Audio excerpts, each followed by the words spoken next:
Look, I got them bless you. Wonder why I'm feeling extra. Say what it do, what the business is. Folk running over what the devil sin. Shoes, pants, chest, shoulders. Get up off me, don't get closer. It ain't over till it's over. Game breaker, big joker. It's a whole lot of flexing going on. Feel like I could walk on water, lemon pepper stepper zone. We was really down bad, told my mama not for long. Held and thought they got another one, we know they got it wrong. And another thing, hold up now we don't wrestle with flesh and blood. I was out here wildin', ain't the same way that I was. Tapping when I pray, I'm tapping like I know the blood. Back up with the hate, respectfully, it's all in love. Hairline check, fade check. The only chains ain't broken is the ones that's on my neck. The coldest with some boldness, got me flowing with the vets. It's all there, ain't no need to second guess. Yes, no pressure. Look, I got them bless you. Wonder why I'm feeling extra.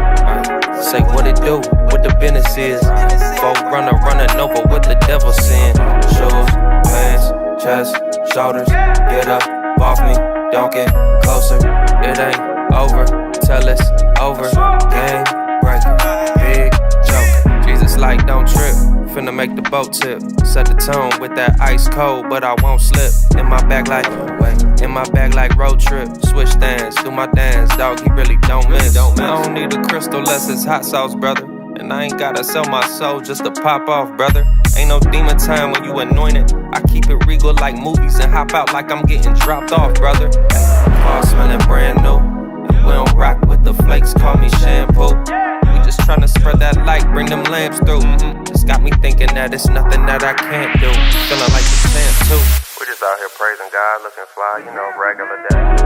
No pressure, look, I got them bless you. Wonder why I'm feeling extra. Say what it do, what the business is. Folk running over what the devil sin. Shoes, pants, chest, shoulders. Get up off me, don't get closer. It ain't over till it's over. Game breaker, big joker. Y'all are crazy. I just hear all these giggles, guys.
What's up, family and friends? Welcome back to another edition of the Wrap Up Podcast.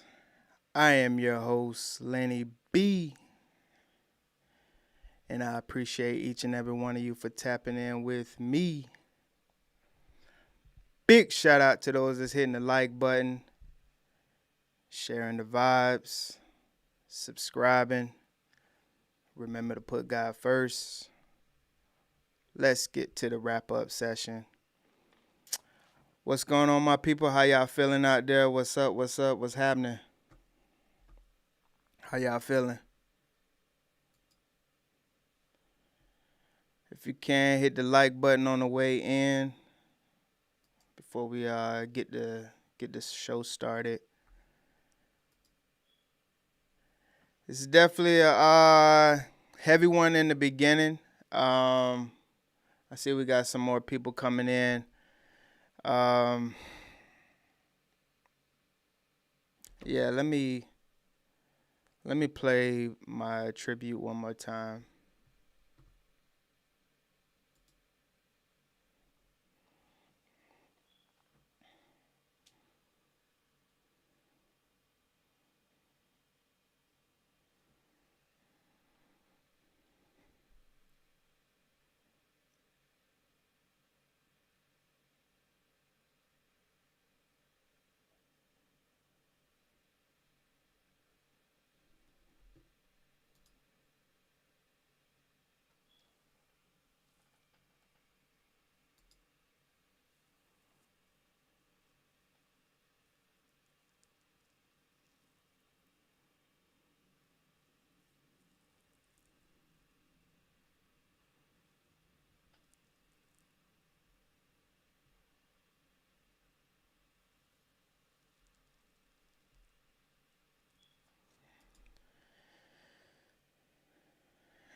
Yeah,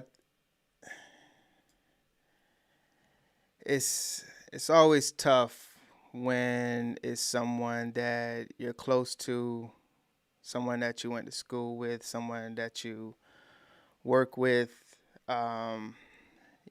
passes. And we got the news yesterday. Some of us got it on social, some of us got the calls and things like that.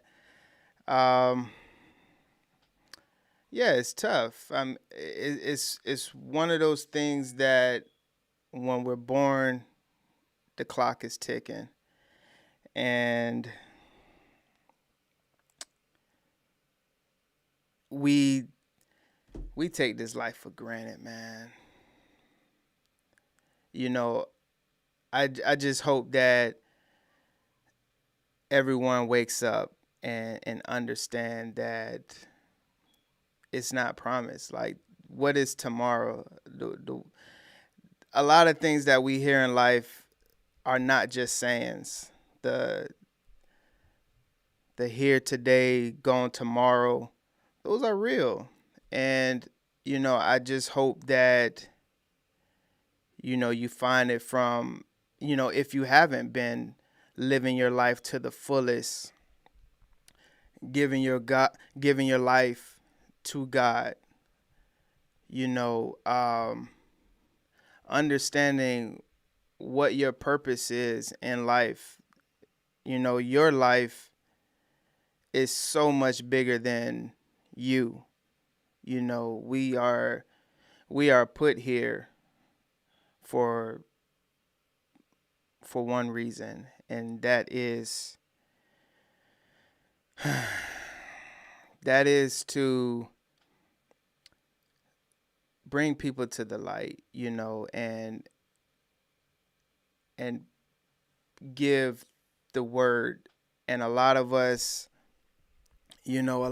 take it for granted, and we think that we are invincible, and we think that we have time, and I'm only 35, I'm only 37, I'm only 20, 40.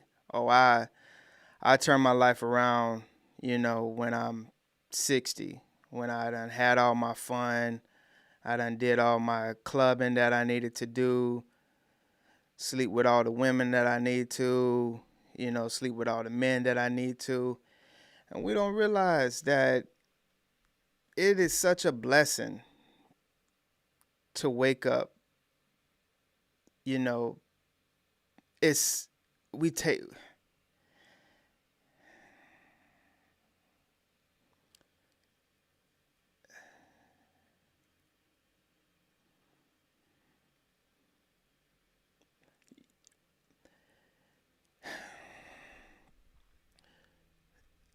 I just, man, I just hope that everyone understands that.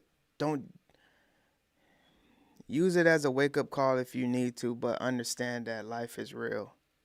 And, you know, if you haven't, given your life over, I hope that, and I pray that, unfortunate situations like this, it makes you kind of think about life and what is your legacy. Like everyone that, if you go on Facebook right now and, throughout all the social medias, you can see the legacy that Shanae left behind. And it was a great one. From all the things that you see, she lit up the room. If you watched her journey through social media, even if, like, I haven't seen Shanae probably since we graduated, but social media gives us the opportunity to follow each other's lives and the things that we post. You can tell that she was loved, and she's definitely gonna be missed. And just praying for her family, praying for her kids that she left behind. And it's one of those things that it's a guarantee that it's gonna happen, but we wake up every day and act like we have tomorrow, we have the next week, we have the next month, the next year to get things together. And as we go through the episode, and as you lay your head down tonight, when you say your prayers, I want you to kind of think about, what is your legacy? How are people gonna remember you? When that time comes, how is that conversation with God gonna look like to you? Is it a well done, my child? And I just want us to understand that life is precious, and we do need to take care of each other and support each other and be there for each other, because that's all we have. And we shouldn't have to think about how many people that you know in life. Why is it always that you have to find love on the outside of, who you really rock with and should be there to support you? And I just hope everyone understands that life is precious, and we don't know when that time is. And all we can do is live each day to the fullest, carry out the work that you're supposed to carry out, and go from there. And when that time, when God does call you, it's not a oh, right now, God. Yes, right now. And it's heartbreaking, no matter how much you known her in her adult life, but we all get to, like I said, follow each other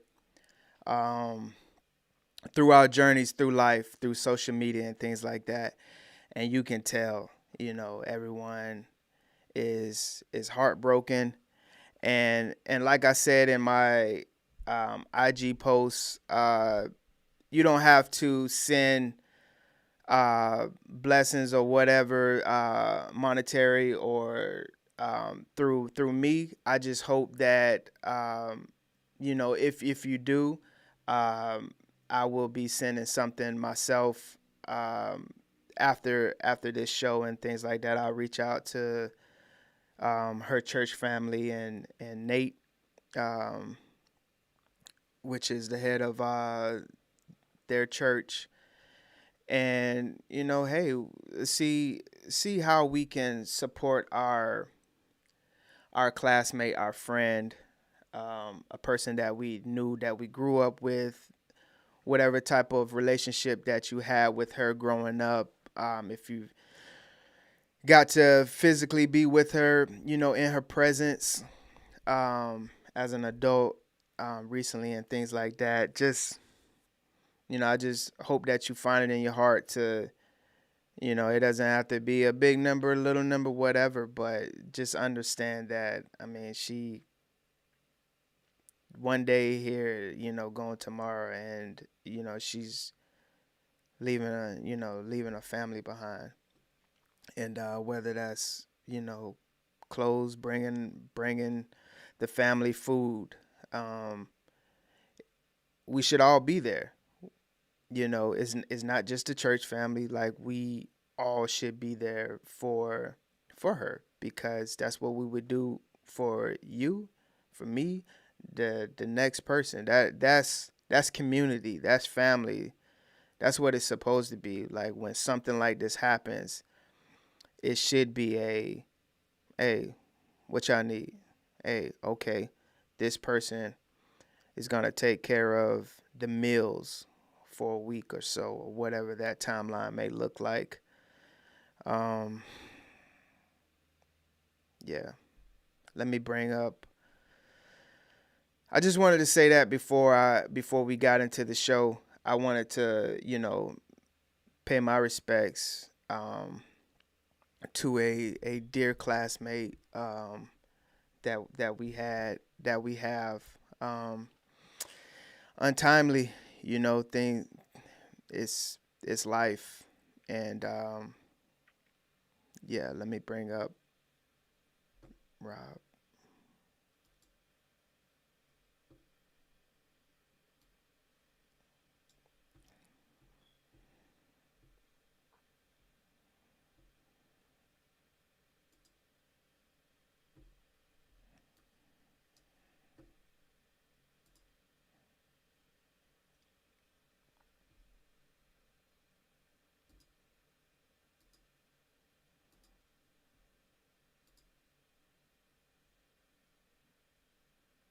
Oh shoot, yeah, I messed up. See, she already got me.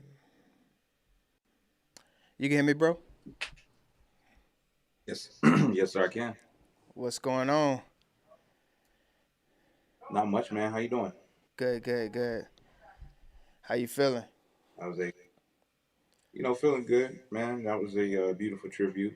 Um, that was a beautiful tribute, bro. Yeah. Yeah, We spoke offline. I don't want right. to say too much, on thing, but we spoke online. We that was my dog, so Yeah, um, yeah, man, yeah, for yeah, for sure. And sure, for I sure. appreciate the words you put on too. So Yeah, no, those words were for both of us for the show. Um, I think we both feel the same way. I think all of our classmates feel the same way, and it's definitely real for sure. Um, yeah, so appreciate each and every one of you for stopping in. We're gonna have a packed show. We're gonna be discussing a lot of different topics, different news. A lot has happened throughout this week. And let's get to the first topic.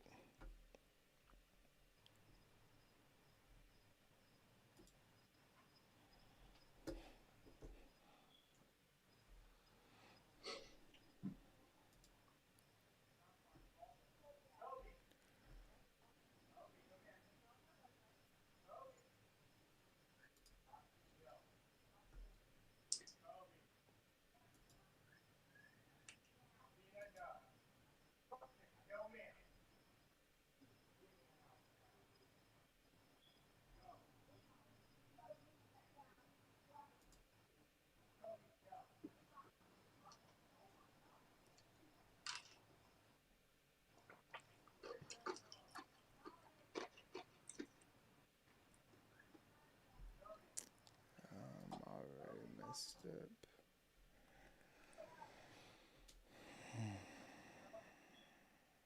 There we go.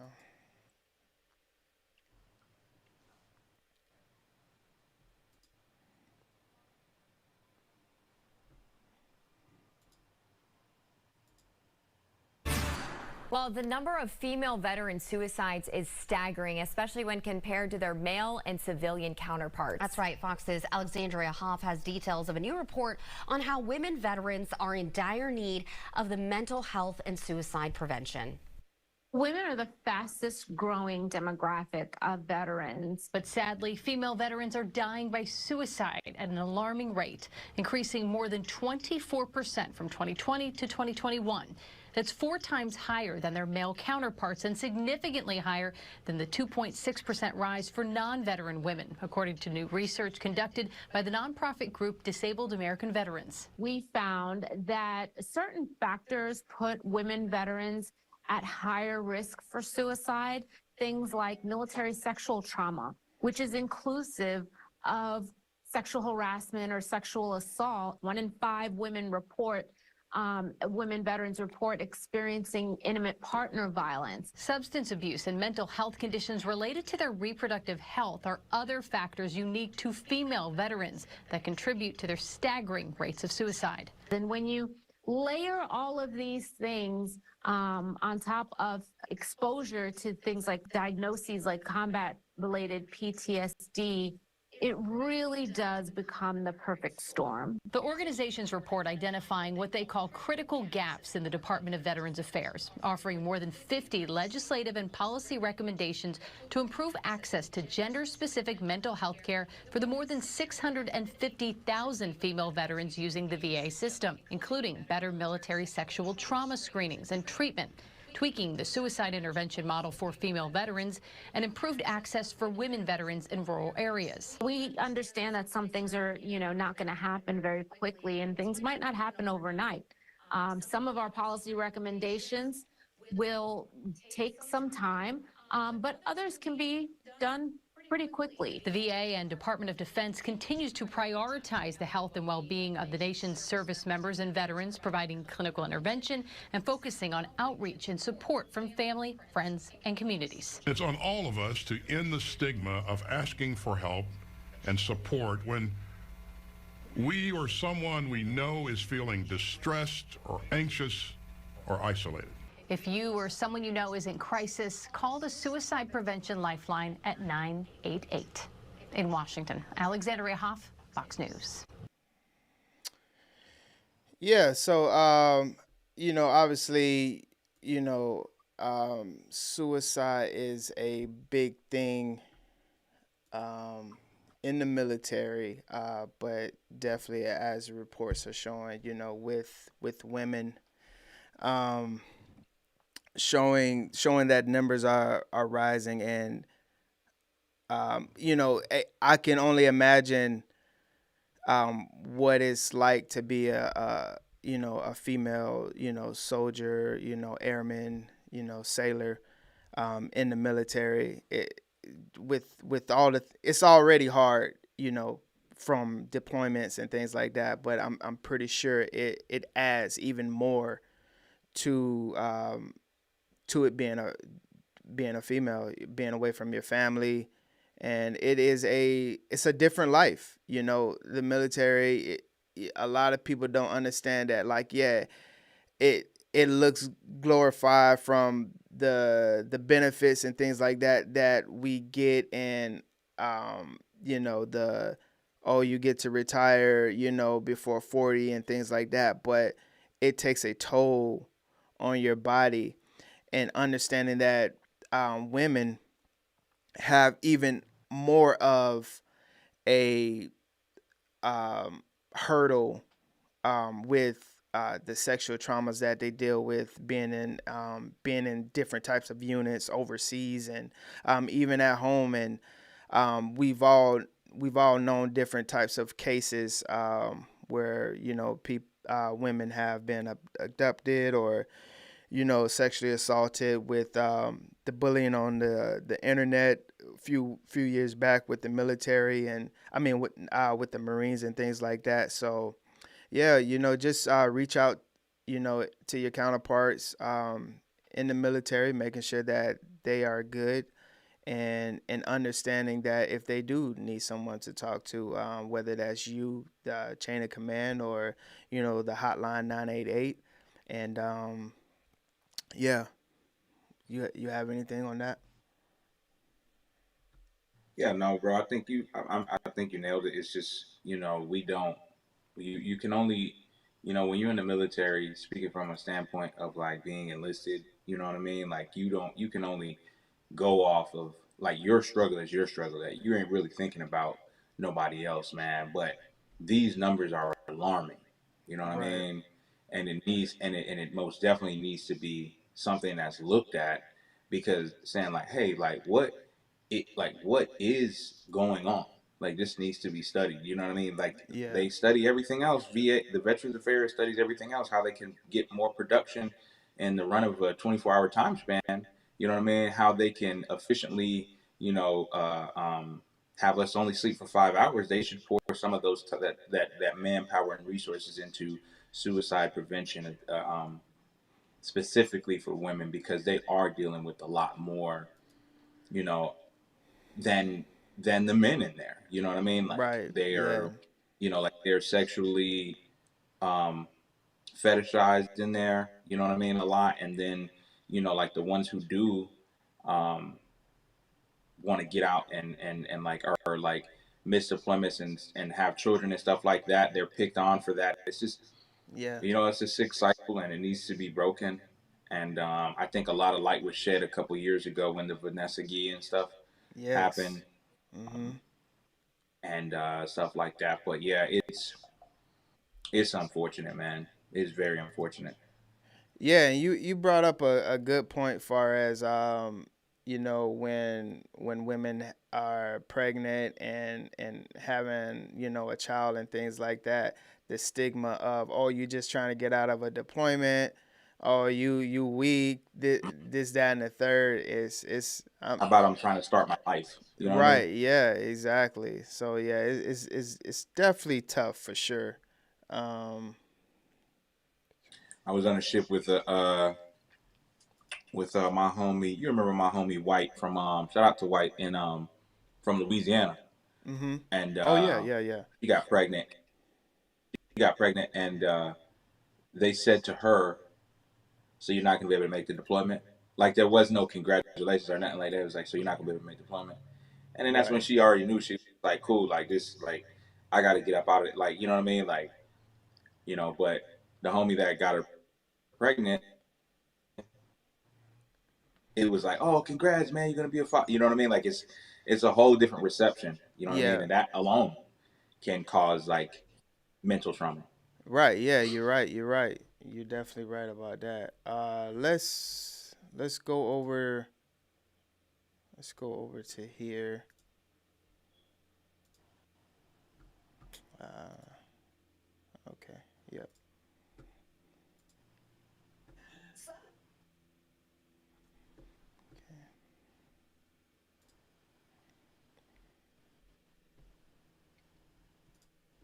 Sometimes the content is self-explanatory. Here's a young lefty lady emoting wildly about an imagined genocide. That is what the trans genocide in this country, in this city. Oh, sorry. Let me just go up a little bit. Like. Okay. Yep. So, all right. So we got that not necessarily, but out of the way. But let's get let's get some life. Let's get some feeling, and let's celebrate life. What was your favorite fundraiser growing up in school? My favorite fundraiser growing up in school was gotta be them Girl Scout cookies, bro. Mm-hmm. Gotta be them Girl Scout. Like, not only were they the most popular, I mean, we sold chocolate bars for youth league football, but bruh, those Girl Scout cookies, that's nation, that's coast to coast. You know what I mean? Right. So let me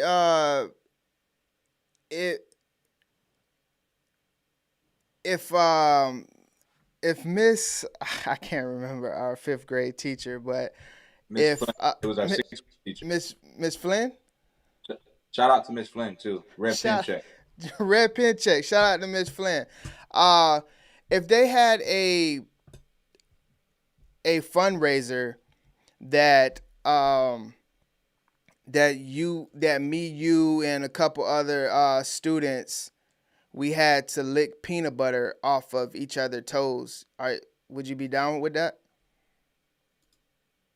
Wait, what? Licking peanut butter off somebody's toes? Yeah, as a fundraiser though. You know, we're trying to raise money for, a school dance. Brother, that's illegal. You can't do, bro. Listen to me, bro. Do not tell me, bro. Listen, if that is happening, dog, they need to kick the door in. Yeah. So this needs to stop. Yeah. So let's go over to Oklahoma and see how they fundraise over there.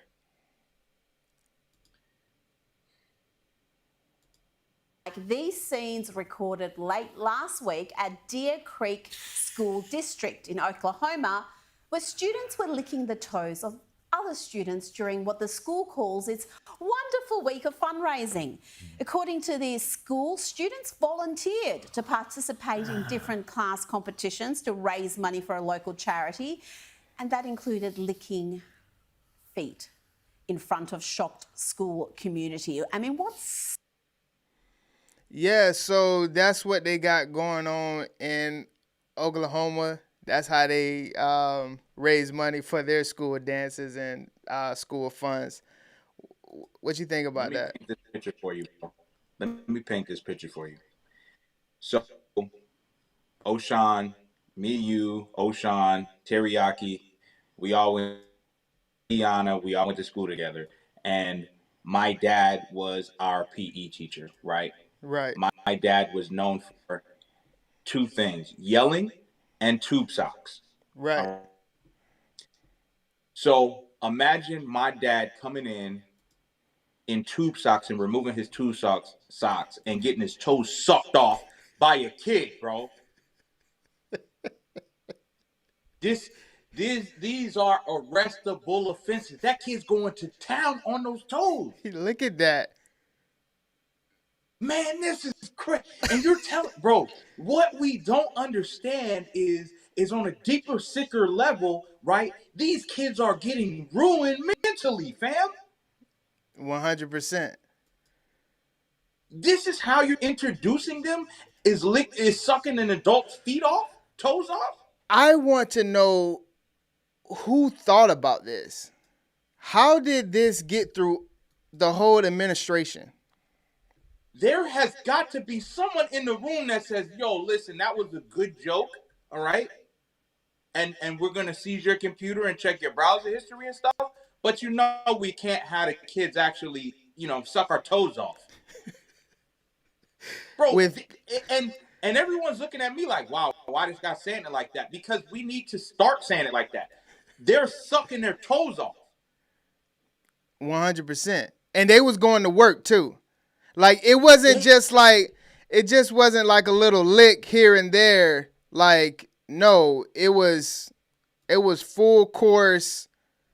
Yeah, it was 100%, bro.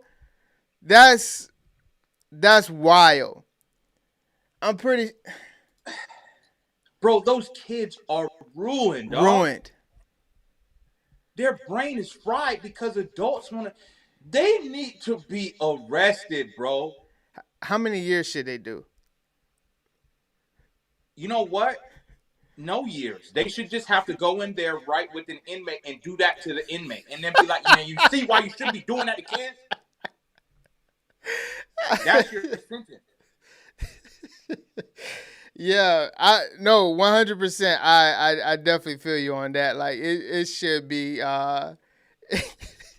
it should be it should be some type of punishment. And you're right. That should be the punishment. Like you're not doing no years, no nothing like that. Come in and you gotta you gotta do feet. You gotta do feet. Hey, Boogie said, imagine your kid come home and tell you they had to. I would lose my mind if now it's not funny because yeah, I would have to hold like 100%. Like if I found out that one of my kids came home and Miss Thorne over there with a full fundraiser talking about, hey, I need my toes sucked. Oh, it's on. This is driven by sex. They're sexualizing these kids. 100%. What's Someone's up, Key? Getting around. Lenny, where do you find these videos?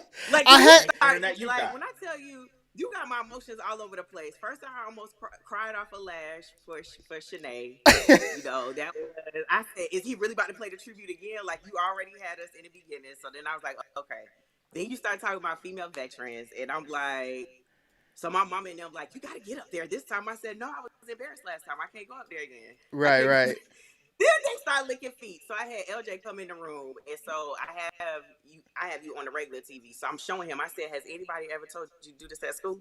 Right. He's talking about, And I said, so somebody tells you to do that, what you gonna do?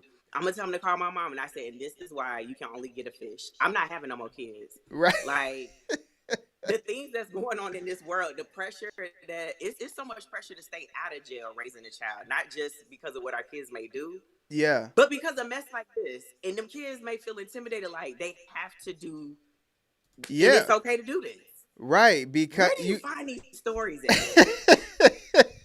I'll be all over the place. But yeah, you're right, because let's be honest. You know, if your kid, if all the kids are, you know, participating in this fundraiser, you know, your kid is looking like, shoot, I don't want to be the oddball out, you know, the square of the group. Elementary, middle school, you're absolutely right. You don't start that free will stuff until like high school, right? Right. You know, because high school, 10th grade, if they were like, yo, lick, you know what I'm saying, John G. Thomas's toes, I'd have been like, bro, you're bugging. Right. And I'm have my dad here in half an hour. Yeah. You know what I mean? Yeah, so that's it's like, but middle school, you just want to be cool. Like, you just like, man, I want to do what everyone else doing. So right, exactly. In elementary school, you don't want to be you scared, because I had to like rethink the way that I handle my child, because LJ is the one that's gonna try it. Them boys, they really don't like going to school like that. Mm-hmm. The majority, not all. Right. Mm-hmm. And then he always want to tell somebody what he not gonna do. So he went to school and was like, "Oh, I don't have to do any work today. My mom said I just need to be good at staying in the classroom." So I could see my baby, like, after I done threatened his life, like, he gonna do whatever these adults tell him to do, because I told him to stop telling them no. Right. So now I have to go back to the drawing board, because because the moment I see LJ licking somebody's feet, Right. Y'all gonna have to do a GoFundMe for me. Y'all gonna have to come get me. For Y'all real. gonna have to come get me. Hey, y'all, we gotta go get Key. The attempted murder charge is the thing that I would That's like. why I That's ain't the got no more part kids. that isn't Like, funny, I'm done. because I wouldn't be able to let this slide and them try to explain it to me. You know what I mean? Right. Right. Because There's no words. the explanation is the explanation. You know what I Yeah. mean? Right. Right. You guys put a sweet sticky substance on your feet, right? So you know the kids will get the job done correctly, right?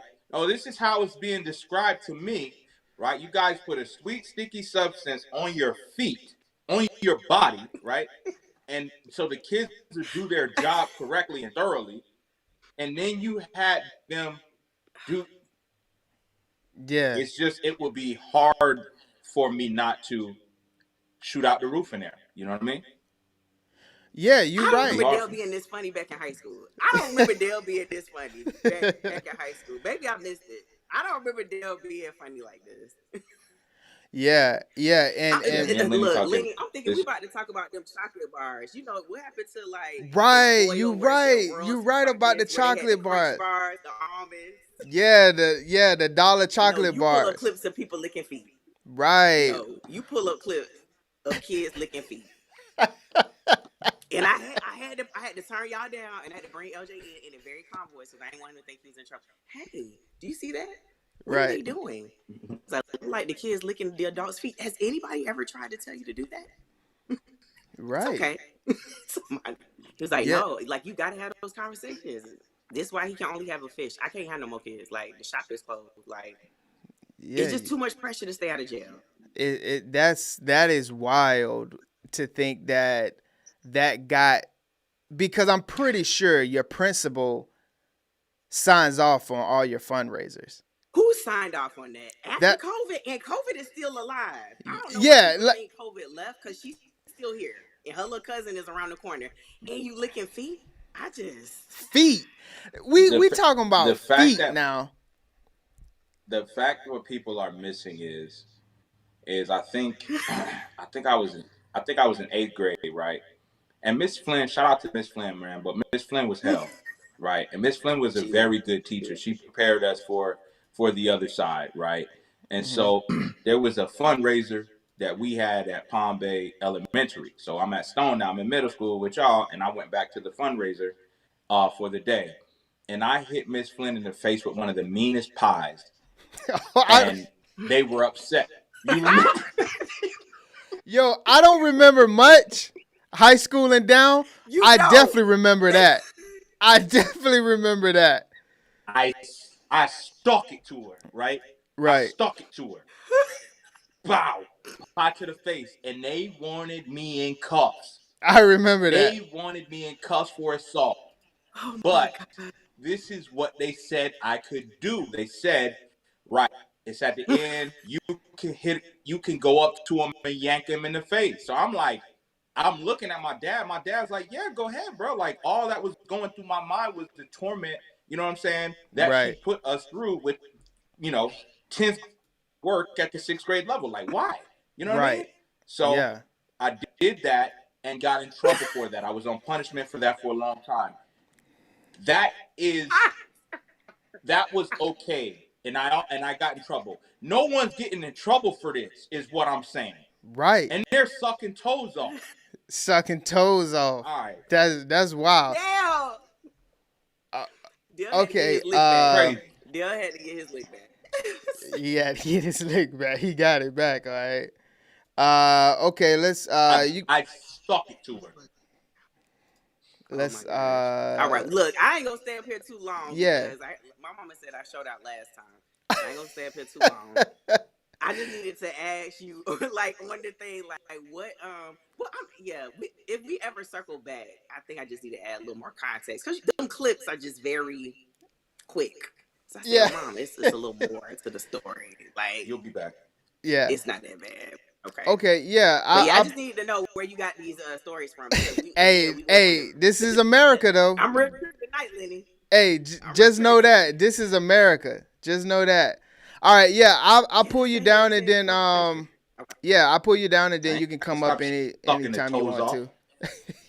Sucking toes off. They're doing it and they telling me I gotta stop saying it.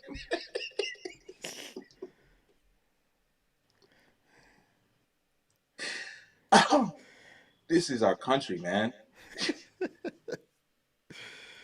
All right, yeah. So let's head over to Kentucky. A bill that changes child support obligations is getting bipartisan support in Frankfurt. The Families and Children Committee unanimously approved Senate Bill 110 today. It would allow a court to order child support to be retroactively collected from the moment of conception. Now, that order would have to be entered before. Yo. Let's go back. Enough.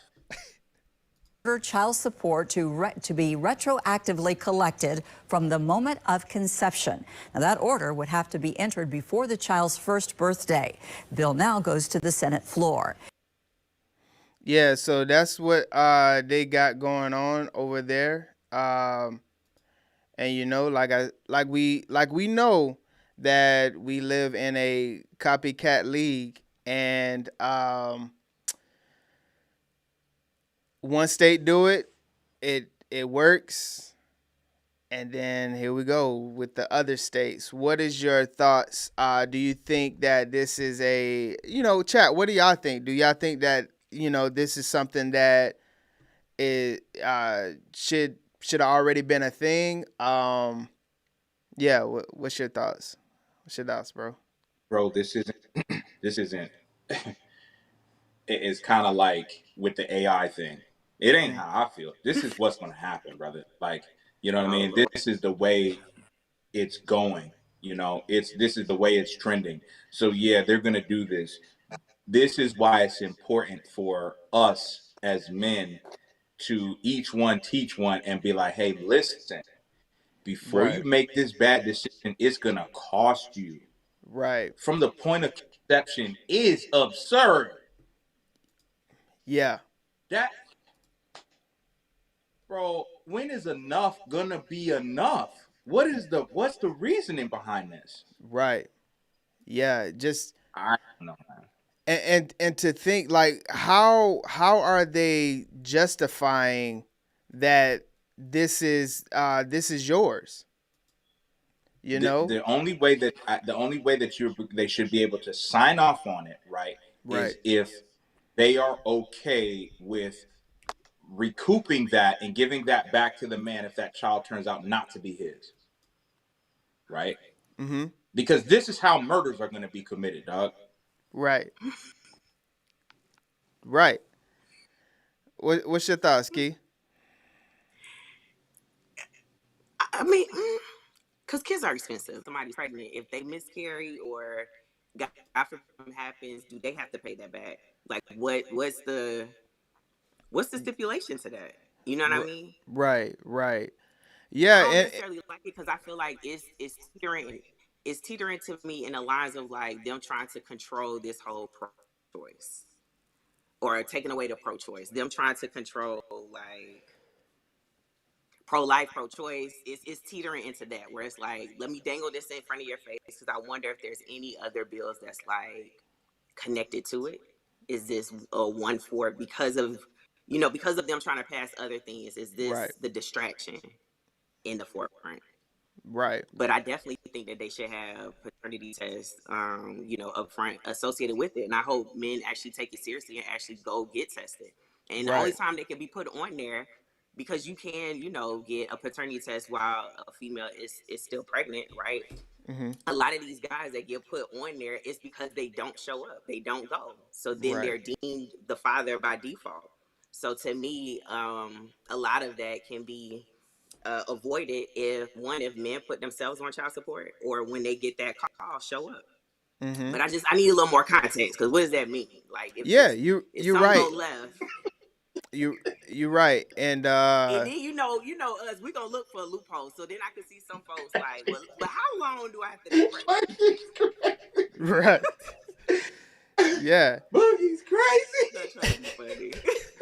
But Right. for real, you know we gonna look for a loophole. Boogie's But how long? crazy. Because I just said LJ need a fish. Now depending on how much they gonna pay, like how long?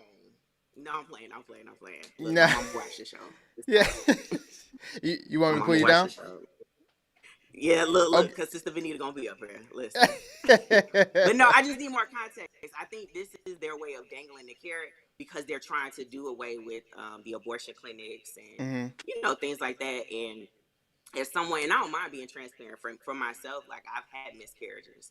You know what I mean? And so for me, they deem in certain states, and depending on how far along you are, they deem it still as an abortion if you have a miscarriage, which we know is outside of a woman's control. Yeah. And so in certain states, they're trying to deem it as murder, or if they're trying to do this whole child support thing, if they have to recoup, depending on, I just need more context. But I feel like this is just a distraction that's being dangled because of these other laws they're trying to pass when it comes down to pregnancy with females.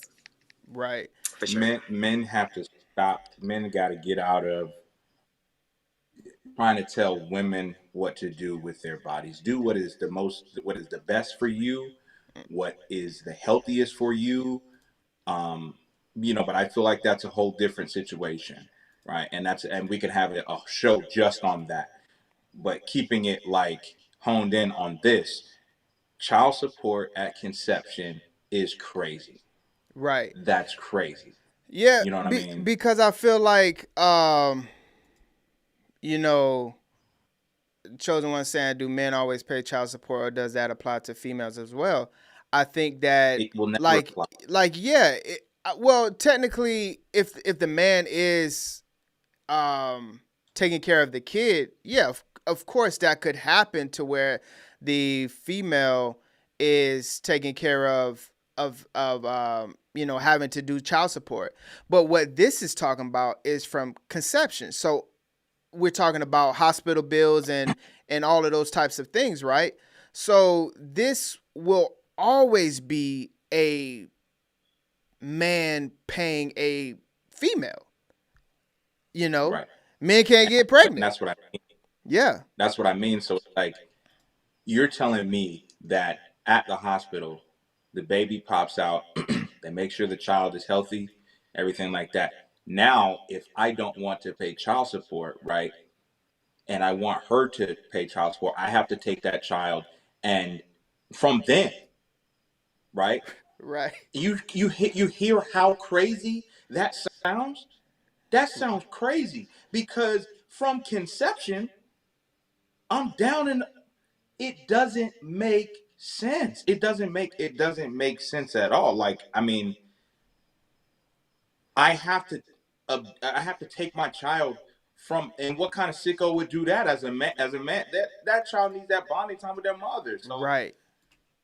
I don't understand the aim.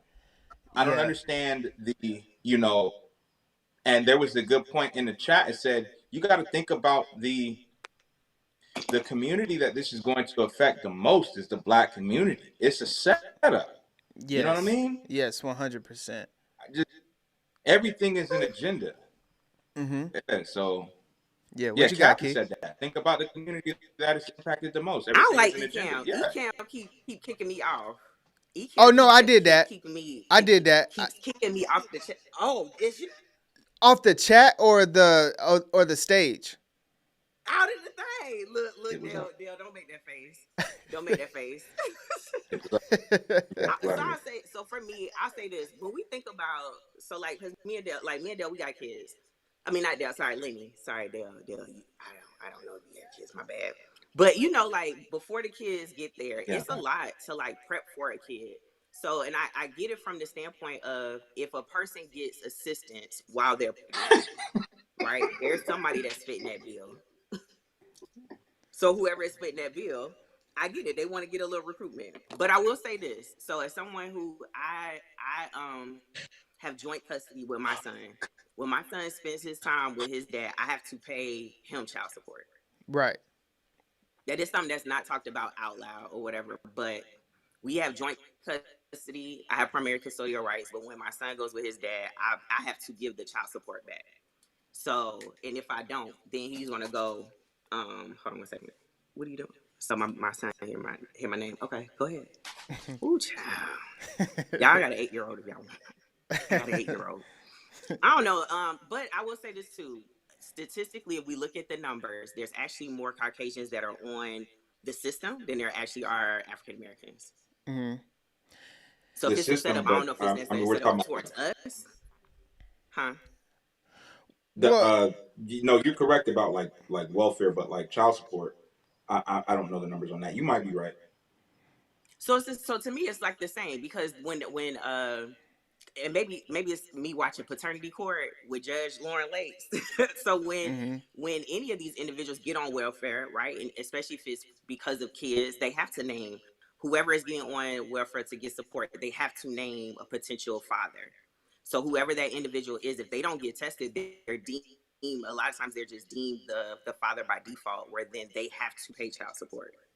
Because if you're on welfare, even though the state may be paying it up front, they want their money back. Right. Yeah. So I can understand that. I can understand wanting to get it during, like, when a person is pregnant, if they're starting to get, like, WIC, or if they're starting to get assistance before the child is there, because it's one of those, like, well, who's footing the bill for that? Right. That's what I'm like, I need more context as to, like, where this is coming from or how this is coming up. But I guess I can understand it. Yeah. I can see it a little bit. I just need more. Teriyaki. More things. I didn't know you was kicking me out the chat though. No.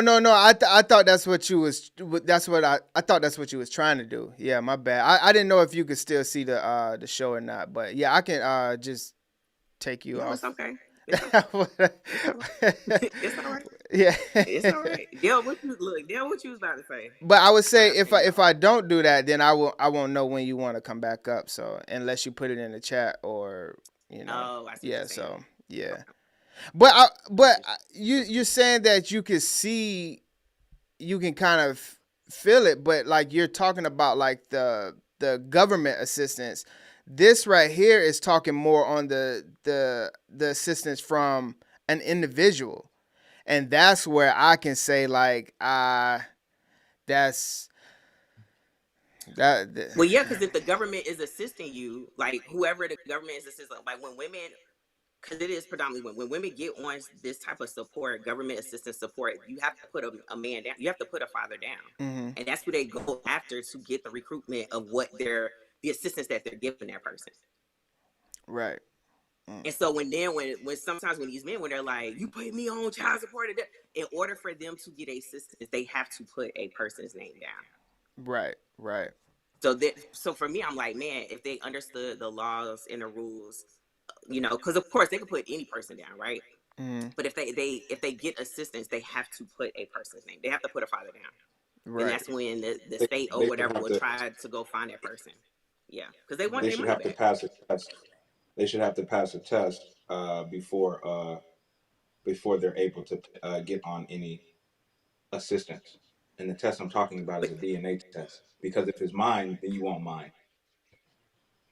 Right. But you do have, but you also looking at it from your lens of if you do have a child, you produce a child, you're going to want to be in that child's life, where all men are not like that. So a lot of these guys, they're like, I don't want that mess. I don't want nothing to do with that. So when you don't show up, because this is the other thing too, if you don't think that child is yours, show up to get that test to clear your name.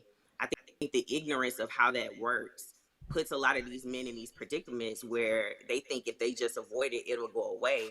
When then they're deemed as the father by default because they refuse to go get tested. Yeah, they refuse to get the DNA test. So if you refuse to get the DNA test, then the state will then say, "Oh, huh." I've been a father for some time now, so I kind of know how it goes. Oh, okay, my bad. Well, congratulations. It's the Hunger Games out here. You know what? But this is my other thing. Why isn't there any birth control for men? We look at the number of eggs that women have versus the amount of sperm that men have. Like, instead of all this birth control for women, why isn't there any birth control for y'all? Well, I would say this is why you just got to suck on toes, I guess. I I wish my child might. Shout out to the chosen No, one. but like seriously, you know what I mean? Like, why right. isn't there any birth control for y'all? I mean, but birth And we control, have as to in, talk I about mean, this I don't know how you could, because obviously we have vasectomies, we have condoms, and we but have. why not give y'all a little pill like that? Like we'll take a little pill, give y'all a little pill to where like your sperm does not See, just and then don't swim like. and then like going on a deep end that don't want to go too far into, but just like you already see what birth control does to the woman's body. Right. I can only imagine if they made something to where you're talking about you're lowering or taking my sperm and doing whatever Absolutely. you're doing with the pill. Absolutely not. But again, and this no shade to y'all in particular, like personally to y'all, but a lot of these makers that want to control my reproductive system don't have ovaries, are men who don't have the empathy or even like can't even put themselves in that predicament, that space to be like, man, I understand, or man, I shouldn't be able to tell them because you don't know what happens to a woman's body, X, Y, and Z. But I just like 2024, there should be like a little sprinkle or something to help, like pause, stop, get y'all on some birth control. Right. So we be like, man, you on your cycle? Yeah. You don't agree? Yeah, no. I don't. Yeah. I mean, but yeah, I mean, like they're saying, Kingdom Talk says don't have sex with random women. Yep, totally agree with you on that. If that was that easy, man, we would. And then get married. Kathy says, want to get technical, shouldn't be on birth control. So, like, I get all of that, and yes, we're charged to procreate and all of that good stuff like that. But let's be honest, not saying that I ever would want to get on birth controls, whether it's Keish or myself. That don't mean that we want to just be out here with a whole football team, so. No, yeah. Well, yeah, I mean, because realistically, even for myself, even when I was married, I was on birth control for a part of our marriage, but it wasn't because we didn't want to have kids. It was because of I had fibroid cysts, and so it was to assist and accommodate from that angle and that aspect. So I get it from that angle, but just to cut down on some of these laws there, I'm like, man, why don't they have birth control for men? No, I definitely feel you on that. Y'all not feeling it though. No, y'all not feeling it. Well, I would never take birth control. I don't trust. I mean, just like personally, I wouldn't trust pills like that or whatever type of formula that they have. Okay. To where you talking about you're cutting down. No, absolutely not. Yeah. So yeah, let's go right here. Let's see.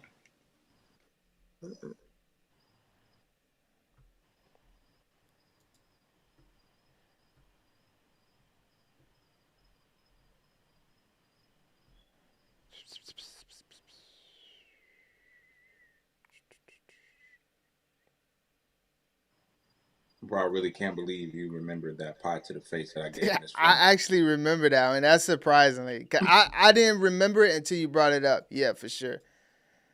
Kentucky children ages 16 and 17 would be able to work more hours through a bill that passed the State House today. The bill, sponsored by Georgetown Republican Philip Pratt, would align state law with federal rules by removing restrictions on the number of hours 16 and 17-year-olds can work. A generation ago, more than half of teenagers aged 16 through 19 had a job. today is closer to 1 in 3. What lessons are being learned instead of on social media or in a video game, or by putting off those lessons about personal responsibility? There are no teenagers who are saying, oh man, I can only work 40 hours a week right now. But if the legislature would just make it unlimited, then I'll go to work 50 hours right away. The bill passed in the House with a vote of 60 to 36. It still has to get Senate approval before it's sent to the governor's office. So Kentucky children ages 16 and 17. Do that real quick. Before you give me your thoughts, I want to do this.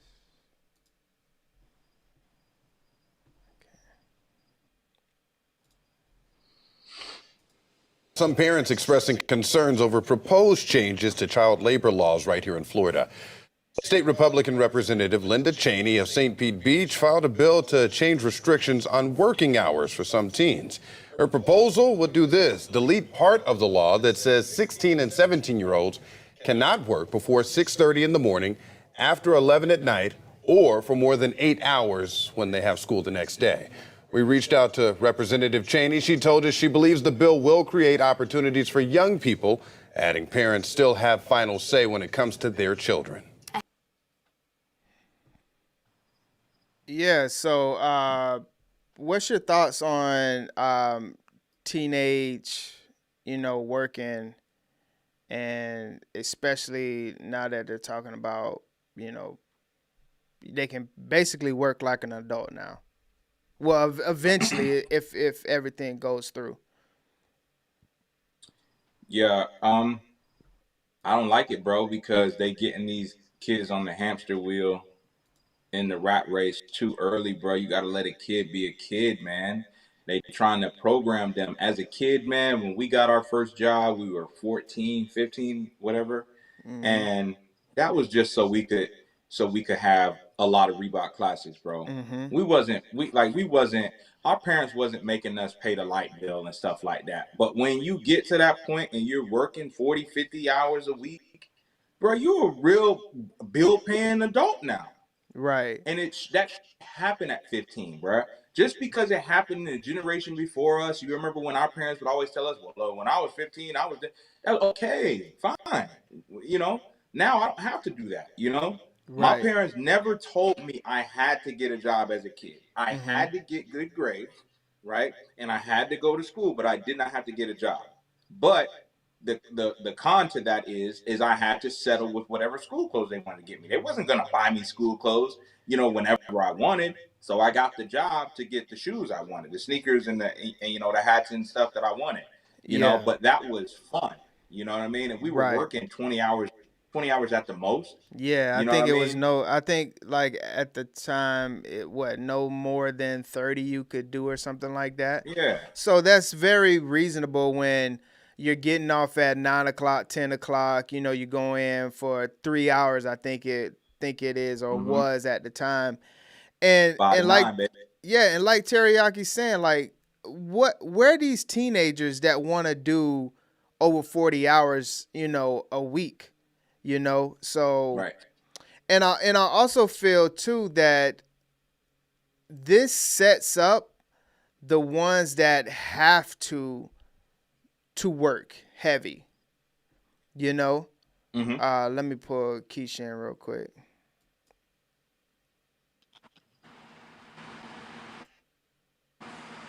Hold on.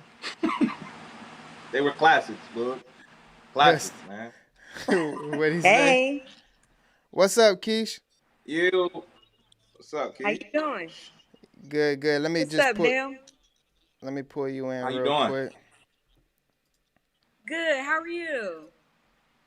Wonderful. I'm doing wonderful. Let me hold on real quick. Okay. What up? What you got? Hey, I don't know if my streaming is slow, but I think the one that I just watched was the one about the kids working over 40 hours. Mm-hmm. Yep, that's what we I on. highly, okay. I definitely disagree with that. I feel like America as a whole is going to fail if we keep forcing these kids to worry about just money and not just the logistics. Like kids are not taught taxes. Kids are not taught, how to properly finance. So making them work 40 hours a week will just let them see the money, but not teach them how to utilize the money in the long Right. run. Yeah, no, you 100%. And I mean that's why I say like my kids, our kids are definitely not working, as teenagers. I don't really see the value per se in it. I understand that a lot of times you can say that people want to say, okay, yeah, I want my kids to learn how to work and things like that. And so yeah, I don't see that ever being a thing. So Right. what's up, Teriyaki? Let me let me ask before T get too into it, man. Listen, I'm gonna just say this once. Reebok classes were very big in Florida at one point. And yes, when I was 100%. 14, 15. Well, yes, I was working like a slave at my Pizza Hut job so I could keep some Hey, clean I don't a want to. clean I pair don't of want, Reebok. bro. Hey, listen here, man. We don't have to explain ourselves to DC, bro. They rock New You do. You Balances. do. You They do. rock And New it was Balances. Definitely. So I love me a Nike boots. I love me a pair of New Balances too. But hey, Man. we rocked our Rees. hey, They had them Kathy said Princess it's the Reeboks too, huh? man wanting Reeboks that's throwing me off. Oh my god.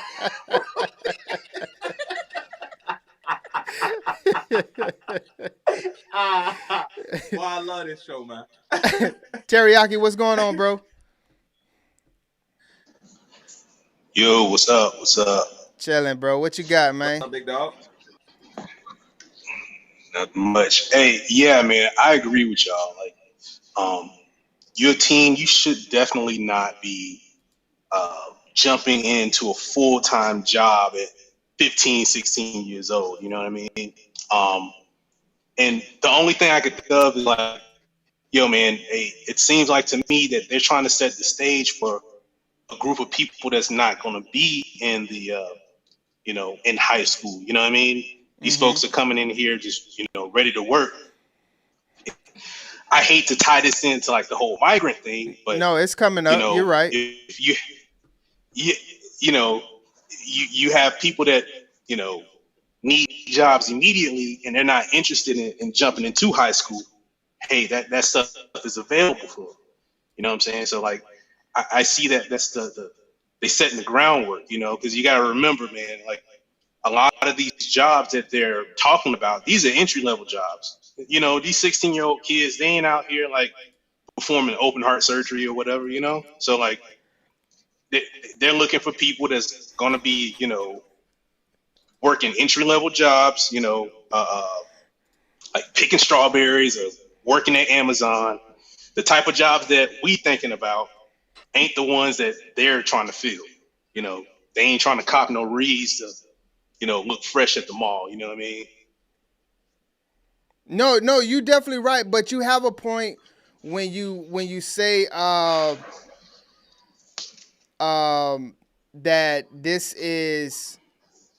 this could be more like, yeah, American kids are definitely gonna feel it because for the inner city teenagers that need to work, right? But what they should be doing is focusing on their schoolwork to get to get better grades, get into college, get a higher paying salary and things like that, right? What is that gonna do for the meantime? The meantime, these 16, 17-year-old kids that mama is strung out on crack, daddy's not there, and vice versa. They're looking like, yo, I need to go work 50, 60 hours. And of course that that is just gonna breed a person that their whole life worked minimum jobs, you know. But on your point, Teriyaki, yeah, it is for the migrants that's coming in that's, 13, 14, 15 that can easily just come in and work 100 hours a week. So yeah, I see it from both ends. I just say no. Keep it keep it under keep it to the bare minimum. Honestly, like I would Yeah, go for reducing it. cause like, man, honestly, you're not gonna get a whole lot of productivity out of no teenager. I Right. don't get that. Bro, you But should have seen the Wendy's another, when me and Lenny were there working together. Right. Exactly. The service yeah, was man, terrible. Yeah. yeah, and the thing is that if they're doing this in an effort to help teenagers that are in poor, underserved areas, Mm-hmm. why not help the parents have gainful employment versus making this kid work 50 hours a week? Right. Like, quality jobs for the parent is probably what's best, not, a 40-hour work week for the kid, and try to fold it up and make it seem as though, oh, well, we're teaching him a lesson about Mm-hmm. earning money. And I'm like, you ain't really, learning anything. You're just, working yourself in a hole. Right. No, you 100%. Definitely. I agree with that 1,000%. What's up, Kathy? You got yourself muted.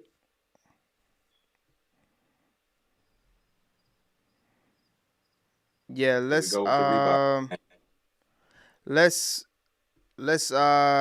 wait for Kathy. But we'll go on until she's ready. Then she can swing herself in whenever she needs to. Let me make sure that. Hey, another thing, man. Whoever out here disrespecting Reeboks, man, I don't know. Bro, We gonna have to see it. Listen here, man. They gonna have to see it. I almost banned every DMV person in the chat just for those comments. Just for those comments, those disrespectful comments.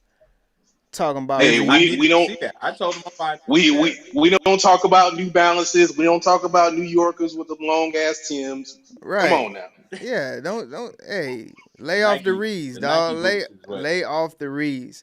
All right, yeah, let's keep it rolling.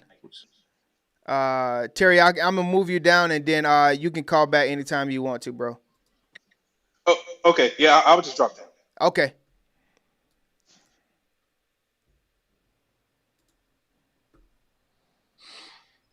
Let's go here. Keep it rolling.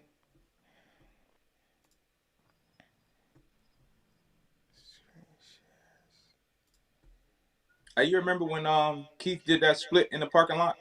Bro, how could I forget?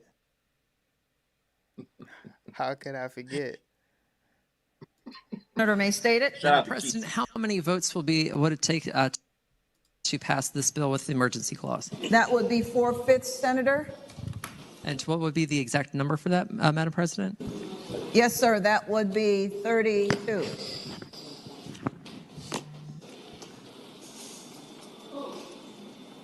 The question is, shall the bill pass? Those in favor of that motion will record their votes aye. Those opposed, no. I said something that upset Senator Rome. Let it be known, I am not here to upset, have called me to do, and that is to treat everyone with respect and dignity. I myself have at times not been afforded that same respect and dignity. The senator may state it. Madam President. So, trans woman, Lieutenant Governor Sears out there in Virginia got mad that she called him a sir. And my question is to the chat and to you, bro, should we be respecting what you identify as?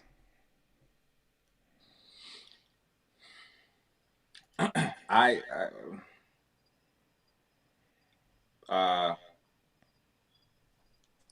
bro, this is a really tough one because I am so chill to where it's like, what you want me to call you? All right, cool. Like, because I'm gonna like get caught up with that. If that's what you given today, if that's what you are today, I guess that there's some that change from day to day. If that's what you on today, all right, man, it is what it is. You know what I'm saying? I'm gonna keep pushing. It's just, you know, I feel like I have a problem when they go out of the way, right, Mm-hmm. to make a scene about it, right? And I know there was one where it was a trans female, and she kept being addressed as sir, Mm-hmm. and because like dude wasn't from here that was addressing her as sir. He was like, I'm standing on it. You a dude with a wig on. I'm gonna call you sir. And she got mad and tried to have him kicked out and stuff like that. I guess it just goes back to like,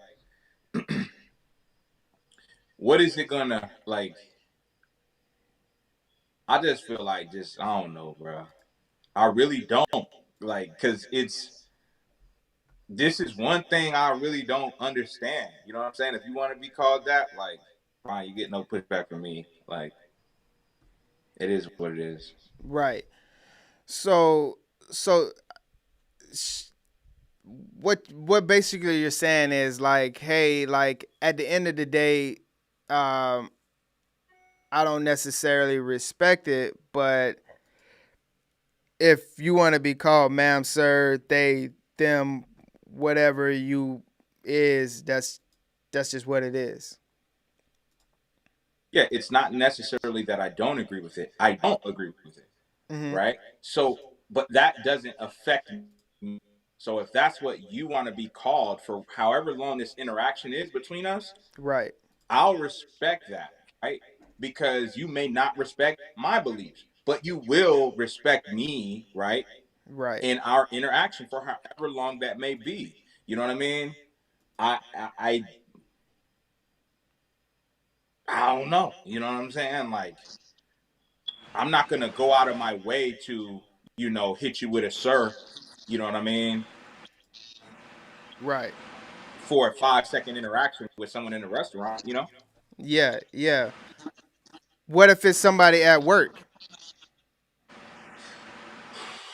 It's tough, dog. That's tough. And it's tough because if you have known this person and Tommy went to Tammy and you saw them transition, it would be tough to not to be like, yo, come on, Tommy White. It's Tammy. It's Tammy. You know what I mean? Like, it's I don't know, bro. I don't know. Right. I this is one of the ones where I don't have a clear cut answer. You know what I mean? And I don't think there is a clear cut answer. You know. Yeah. What's up, Keish? I'm gonna say for this particular topic, whatever you want to believe, that's your business. However, but to now impose your belief onto me, now we have a problem because you want me to be something that I'm not comfortable with, which is addressing you as as something that I don't, I don't see that. Even when you do your transition, like some people do a really good job. So you might be a nice young man to me, but you have on a dress. You still look like a man to me. So like, like you're a nice young Yeah. man. No, I Like hear you. I don't know. But it's not judgment. It's really not judgment. It's just if that is what you're comfortable with, that is your business. But please don't impose your beliefs and your decisions on me. Now, out of respect, um, I'm learning like, hey, you said your name is Tammy. You look like Timothy, but okay, Tammy, how you doing? Right. Out of respect, I'm gonna respect that. I'm not judging you, but like as far as me like, hey, there go Tammy. You don't look like Tammy to me. You look like Timothy still. They did a Right. horrible job. Right. Yeah, no, I feel you. I definitely feel you. It's one of those things where kind of like what Rebecca is saying right here. that is probably the best way to run it, is just call them by their name, like whatever their name is, and forget about the the sirs, the ma'ams. I wish I knew what you was laughing at, bro. But No, it's the point that Keisha made. Like it was funny because she was like, all right, cool. So you saying your name Tammy, but you look like a Timmy. I'm gonna call you Timmy. Why you ask me then? Why did you even ask me if you were gonna tell me what you want? Like that's what I be saying. Like, why? Like, hey, let me get this right so I can really disrespect you. You know what I'm saying? Like, and it's like, right, that was funny, and because I really feel the same way. right, But I'm not gonna go back and forth with somebody. Hey, what's your right. name? Oh, it's ma'am. Hey, all right, ma'am. Hey, you have a good one, ma'am. And then I'm gonna keep rolling because that's no, I feel you. I'm not gonna stand there and have a conversation unless it's just a crazy Monday and I'm like, hey, what is your denomination? And he looks like a Tommy and she's like, it's Tammy. I'm like, all right, Tommy, get out my face, Tommy. You know what I'm saying? What's up, Tommy? You know what I mean? If I'm on one, and listen, we all wake up on some days where you want a sick one. 8 out of 10 times, I am a very passive person and I don't have time. And you know what? What I would say, man, you tripping. I'm gonna pray for you, brother, and keep it rolling. I'm not gonna engage in a back and forth with this person because I can't get them to my side and they can't get me to their side. Right. Because they definitely need prayer. Because that's a spirit. You were born one way, and today you want to be Tammy. You still look like Tommy. Yeah, for sure. Yeah. What's up, Sean? How you doing, bro? Yo, what's goody, Els? What's up, Rob? What's happening? What's your thoughts? I'm chilling. So from a Christian standpoint, right? I think once you call that person what she or he wants, you didn't agree. So I don't think that is they have this new saying where you're standing on business, right? So we need to stand on business. If we believe a certain thing, then we need to believe that thing. It shouldn't be because, I might get locked up, they might close my business down. Well, if you believe a thing, then you believe that thing. So I believe that when you say, hey, ma'am, and it's really a sir, you are now agreeing on that thing. And I don't think that should be one of those things that we should do as people. You know what I'm saying? If you don't believe it, don't say sir. Don't say ma'am if that's the case. You know what I'm saying? So I just wanted to say that because this is real good. And this is what you live for. I believe that no, you are a sir. I'm gonna call you sir. If there's a problem, then I just have to suffer the consequence with that problem. And it is what it is. No, you right, bro. That's a good way of looking at it. And I think that if out of the rule book, like if you're at work and we have to quote unquote okay, me and you work together and we have this person that transition and wants to be called a ma'am, in our rule books at work it says that we have to, sir ma'ams on identifications. So what do you think about that? So, that is a tough question, but it goes back to what I said, right? Right. I believe that you pray for wisdom. You ask the Lord to give you wisdom in every circumstance that you come across, that you face. But I do believe that certain things are just what it is. So if that is the case, if you're at a job and they're saying, okay, this is what's in the handbook and you have to say this because they identify as this, then it's time to find a new job because you are agreeing with what it is that they are not. Right. You know what I'm saying? Because if I come up to Rob and be like, yo, what up, baby? And you like, yo, I'm not no baby. So how can you, you know what I'm saying? I hear you, bro. How can I call you? You know what I'm saying? So that's where I'm at. It's time to leave. And like back in the days, you know what I'm saying? Martin Luther King, you look at the people that stood for what they believed in. You know what I'm Right. saying? They got popped in their head. They got kicked. They got stomped. They got all those things because they stood on what they believed. It didn't matter if they knew they was gonna go to jail. It didn't matter because they believe what they believe. And I think that's how we should be as a people. Yeah, for sure. I hear you, bro. And that definitely makes sense. Especially when you speak on it from, if I am um accepting that you want to be called ma'am and you are a man, then I am, agreeing to, to the agenda. You're definitely right on that one. Yeah, I appreciate that insight for sure. Right. Yeah. No. Definitely. That was Yes, definitely sir. a different angle of it. Yeah, that's man, that's good. I like that thought process. Obviously, when it comes to the handbooks at work and things like that, that like he said, praying for wisdom is would definitely have to be a big prayer point for sure. But I think Right. And that you can't be afraid. yeah, Go and I ahead. My think bad. My bad. no, and I think that kind of like what he's saying is like far as praying for wisdom. I think God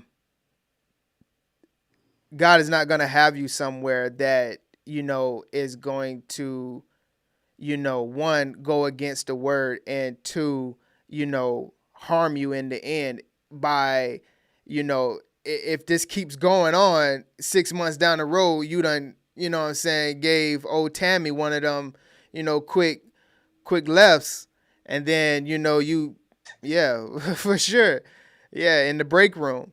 So yeah, that's good insight. Let's go here.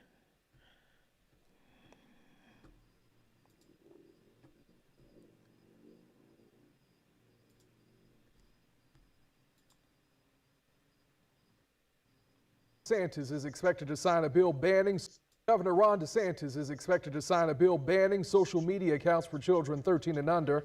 It comes after the governor vetoed a similar bill that would have banned social media accounts for kids under the age of 16. Our Atia Collins is downtown tonight where she spoke with parents about the bill. And Atia, what do they say about social media and young children? Well, Anthony, monitor what their children are looking at if they do have access to these platforms. And that's why some parents tell me that this bill could actually make it easier when it comes to children and social media. Monitoring children on social media is a struggle that many parents say they face daily. It's hard to keep them off of it because they know how to operate, they know how to access it, and we can't always have our eyes on them 24/7. House Bill 3 would ban social media for minors under 14 and would force companies to terminate current accounts held by that age group. The bill would also require parental consent for social media use for 14 and 15-year-olds. House Bill 3 comes after the governor vetoed a similar bill, but posted on X that he had plans to consider a different, superior bill. And as you probably saw, the governor vetoed HB 1 on Friday because he thought it was a bridge too far, basically banning social media accounts all the way up to age 16. The bill does not list specific social media sites, but rather has a list of criteria, including online forums, websites, or applications with addictive features such as infinite scrolling. While some in the Senate have criticized the bill as taking away a parent's choice, others, like Geneva Barber, says having a standard across the board could help children socialize outside of social media. These children are smart and they know how to get around those things as well. So if it's completely banned from them being even able to create an account without a parent's consent, I think that would be good. Now, this bill has passed both the House and the Senate. The next step is getting approval from the governor, and if it is approved, it will take effect January 1st, 2025. The Florida legislative session ends on Friday. Reporting in Jacksonville, Tia Collins, First Coast News. Yeah, so it's already passed. Gov, is looking like it's gonna go. From what it's saying, probably not till 16, but definitely 14. it's like it's one of those things where you want to keep the government, Big Brother out of your household and things like that. Um, but for me, I don't know if you can call it strict or old fashioned or just out of the times. I don't see the point of a 14-year-old, 15, 16-year-old to have social media when one they see their classmates 5 days a week, and it can go into Saturday if they wanted to.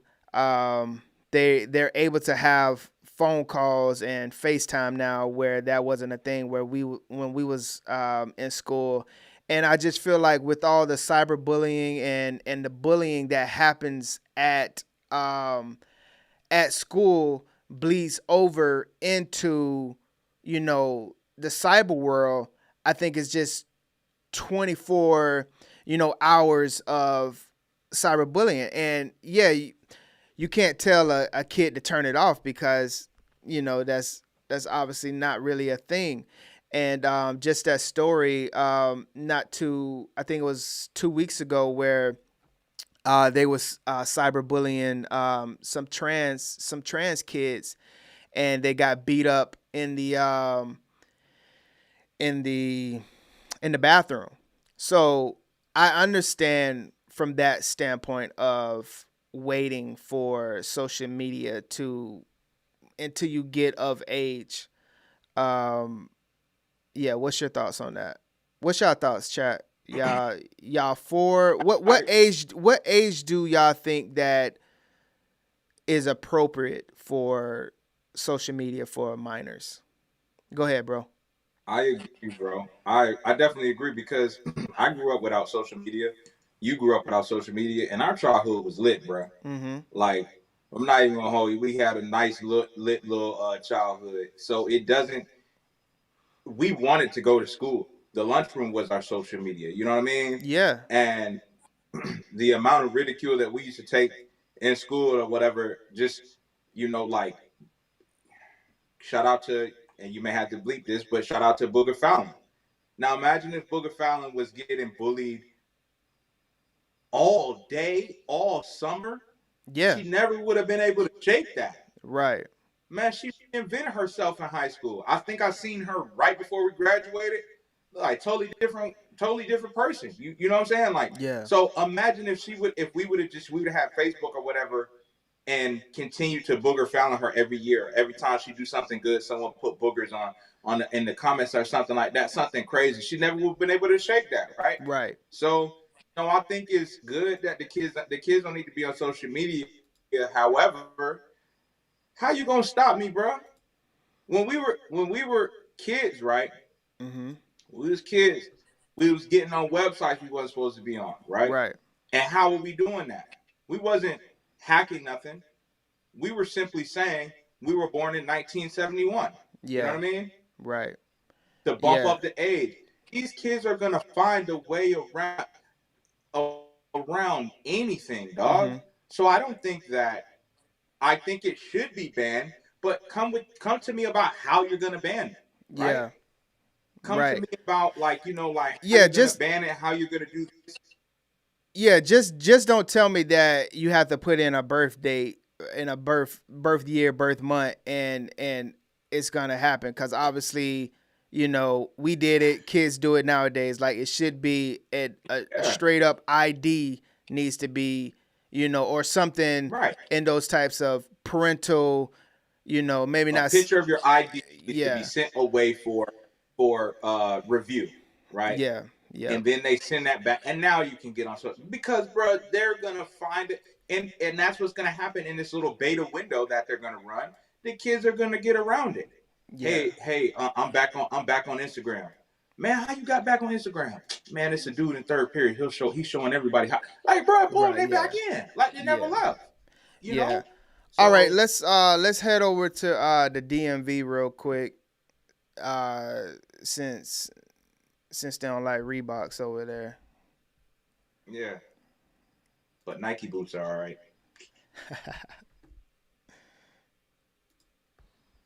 Ladies and gentlemen, Mayor Muriel Bowser.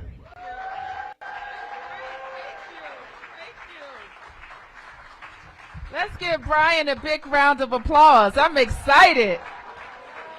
I am so happy that he's a leader in our arts community. Oh, here we go. Thank you. Oh, whoa, whoa.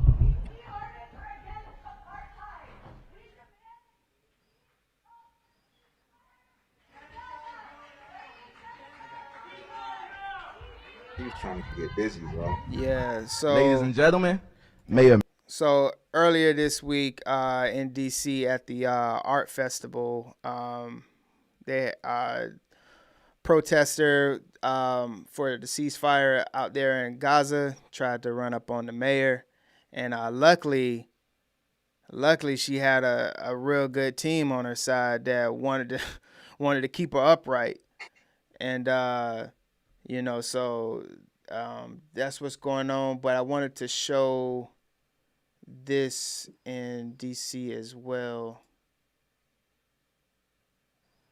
Where you at? Okay. That lady has some dangerous, ill intent, bro. Yeah, and to me, I don't understand. You're calling for a ceasefire, but you ready to bust somebody's head up? Right. That's what I'm saying. Like, how does that make sense? Like, yeah, for sure. Unless she did it like this, whipped her out, and then was like, and this is why we need to see it. Yo, and this is why. That would be wild. Tonight, the reaction to a sweeping piece of legislation to tackle D.C.'s crime crisis. After months of debate, the council passed the Secure D.C. Crime Bill. Fox 5's Nana St. Ubuntu is outside the Wilson building tonight with more on that vote and what it means moving forward. Nana?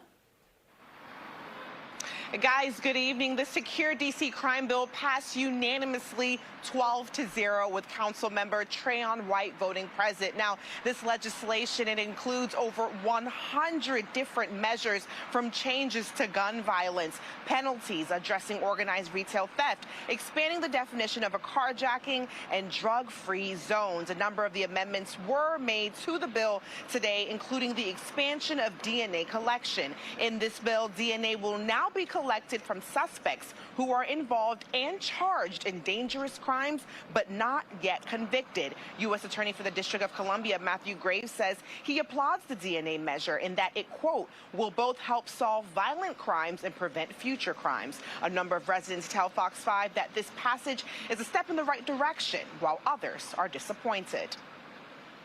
I'm feeling cautiously optimistic that the passage of Secure DC will steer the city in the right direction and crime incrementally will go down.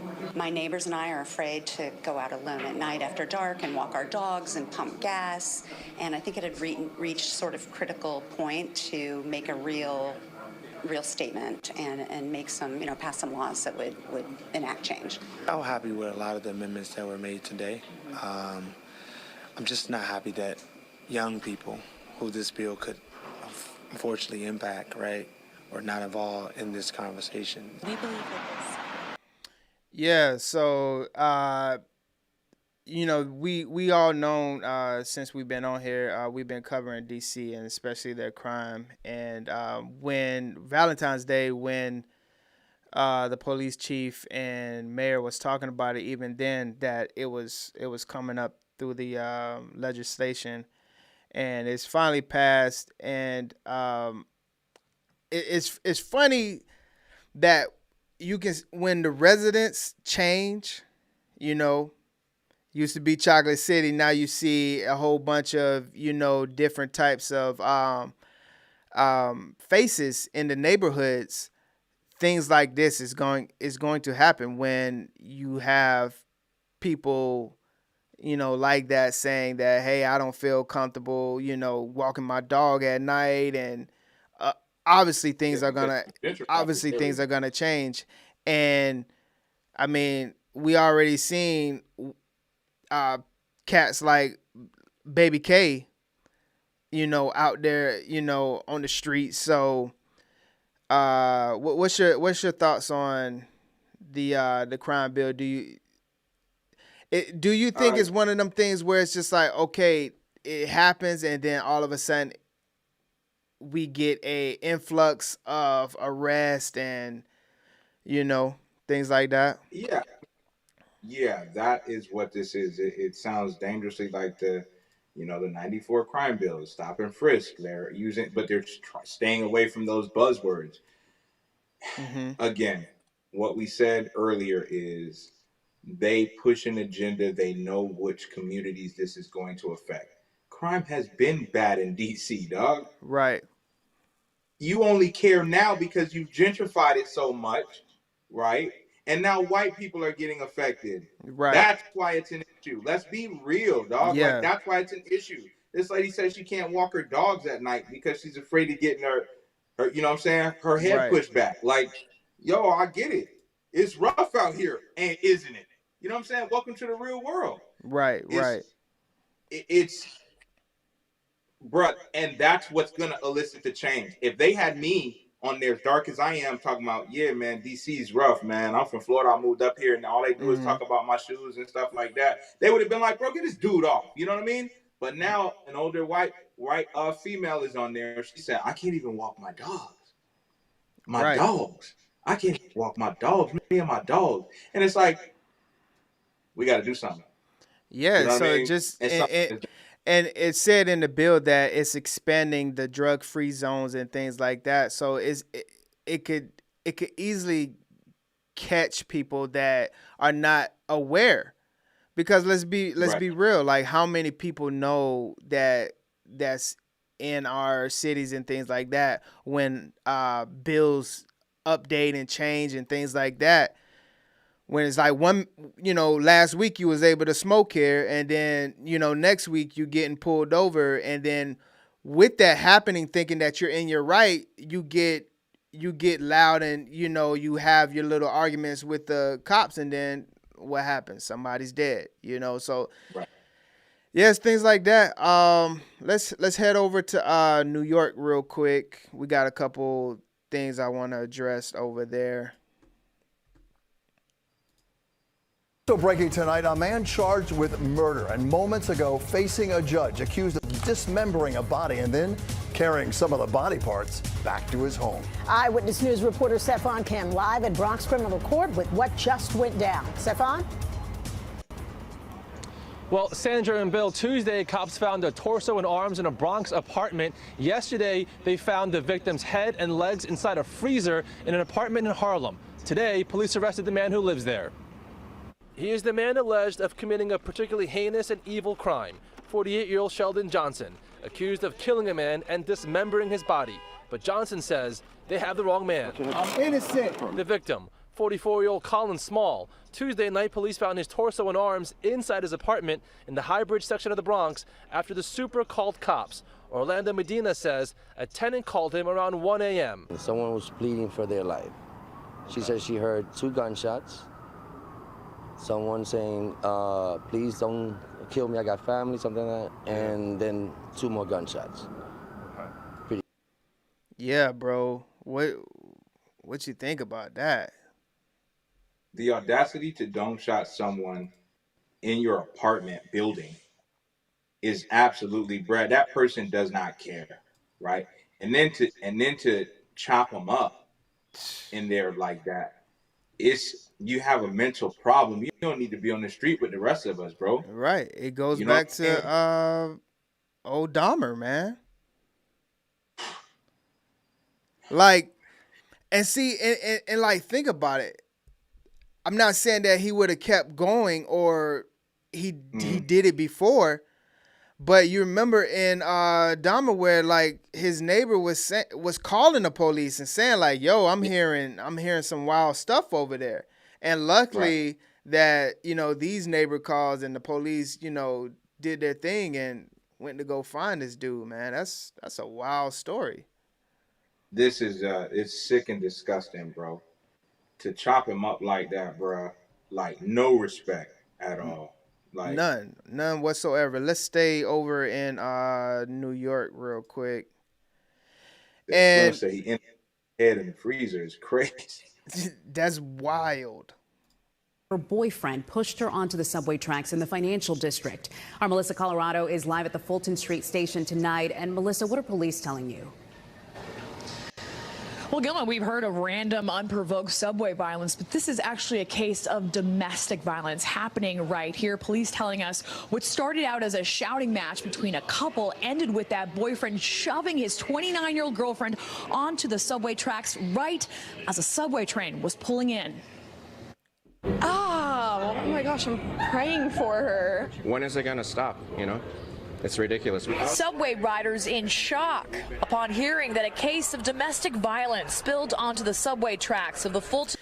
And think about it, like this is recent. This is this week. And you remember we covered on the last episode that the governor was talking about the National Guard and more policemen and things like that.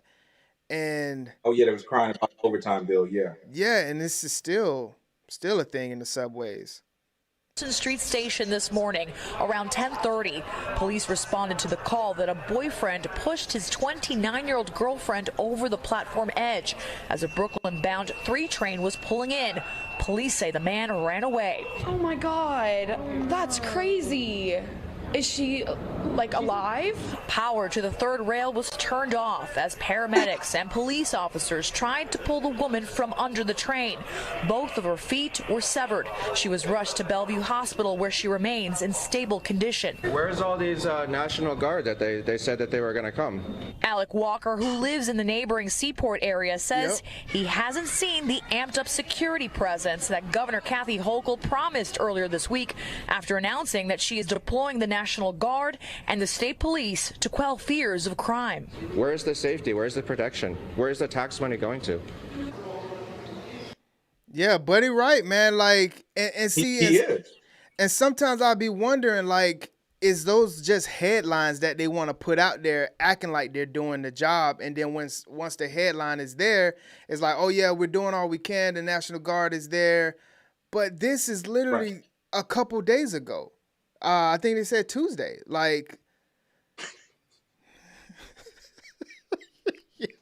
this guy is crazy. Yeah.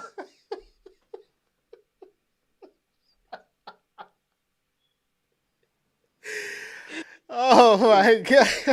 It's really crazy. His brother say he just want to be free. Hey, babe, let's go take a ride real quick on the train. He But said, yeah, we'll be right back. He said, we'll be right back. Knowing is it, I'll be right back. But you know what I was thinking, bro? I was thinking about this situation, right? Domestic dispute. And if your girl has you that fed up, right? Yeah. That you push her on tracks, I flip it. If my girl had me that fed up, bro, I'm dying. I'm out of here. Yeah, what's up, bro? You see that? Yo, that's crazy, son. Listen, I gotta stand up for my city. So first off, I want to say this. They interview people that's not from there. Okay. They interviewing people that's not from there. They said she was somewhere. I don't know where that's at. But, you know, one of the things that we have to understand about New York, there's so many people that move through New York, like that travel through the subways. Even if the National Guards come, they can't catch everything. Okay. There's millions of people that's riding the train. Millions. And they don't have, like on a subway station, they don't have where you can't stand because there's so many people standing for the train. So, like, you can stand by the edge and nothing is said. So you can push someone off any given day. You know what I'm saying? So, yes, okay, you're going to get the National Guards, but what exactly is the National Guards going to do? They're not going to be able to see everything. The cops, I just went to New York. I just visited New York in August. Yo, the cops is crazy out there. It's so many cops on the street, like that's walking, foot patrol, but they're not doing anything other than harassing more people. Right. You know what I'm saying? So, you know, at the end of the day, this subway thing is tragic, most definitely. But that's happening every day. They're not reporting it every day, though. Right. You know what I'm Yeah. saying? They're not reporting everything.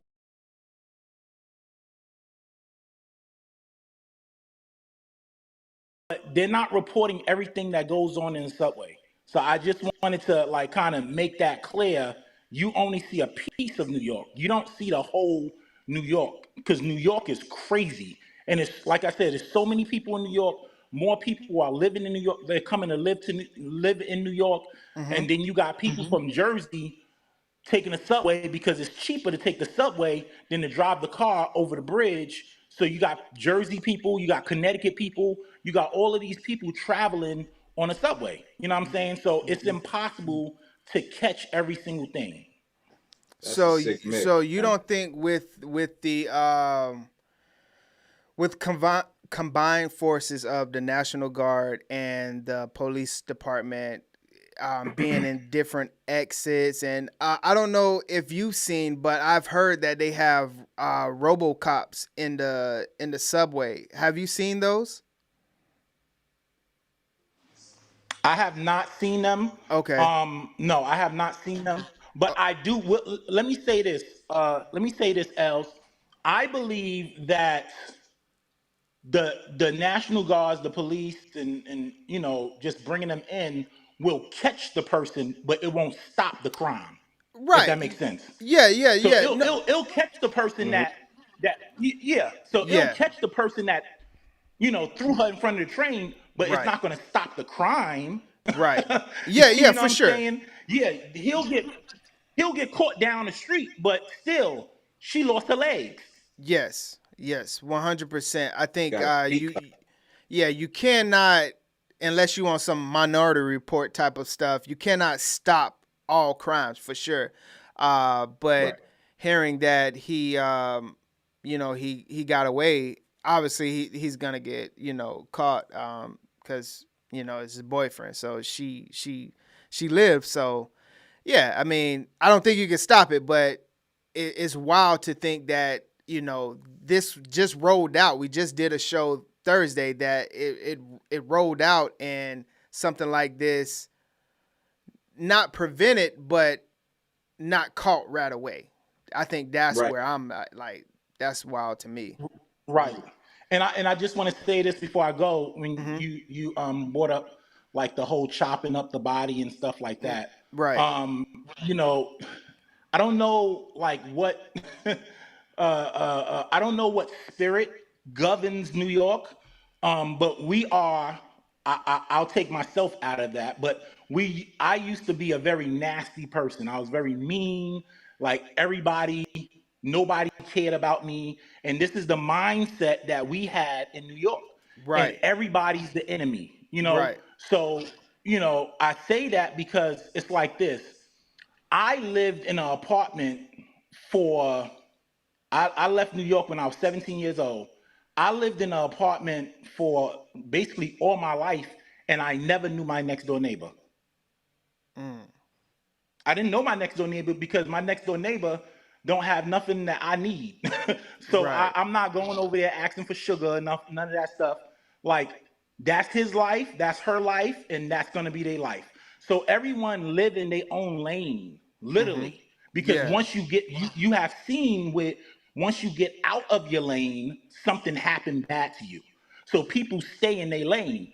And I believe that, when that whole situation with the whole cutting up and like that was crazy, and it was a tip that had to happen for them to get caught. You know what I'm saying? But that doesn't happen all the time.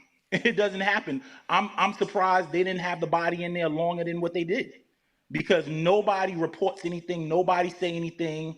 Like I remember watching a Cameron a Cameron clip like 10 years ago. And it was like, if you got a serial killer, they act Cam. It was like, yo, if you got a serial killer next door to you, you gonna say anything? He was like, no. What? Right. This is like, that Yeah. doesn't even make Right. any sense. You know what I'm saying? So I just wanted to say that because like I feel like as a people, after 9/11 happened, I'm gonna say this, I'm gonna shut up. After 9/11 happened, people started holding doors. A You're right. chain happened. Yeah, yeah, It was yeah. like a little chain happened. Like people Yeah. started caring more. Hey, how you doing? You might get one "how you doing" for a whole month, but you still got a "hey, how you doing." So like tragic things sometimes happens, and it brings a change. And I hate Mm-hmm. that has to happen. But I just wanted to say that. Right, right, right. Yeah, nah, I appreciate that, bro. Yeah, man. Thanks for that word, bro. For sure. Uh, all right. So this is where I wanted to get to in the show.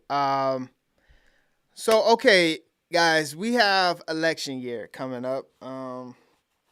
And it's among us, and we, no matter how you want to vote or what's your family viewpoint, what your grandma thought, granddad, your mom, your dad, how you was raised. I think that we are of age now to where we need to start where we should have been, but if we're not there, we definitely need to start.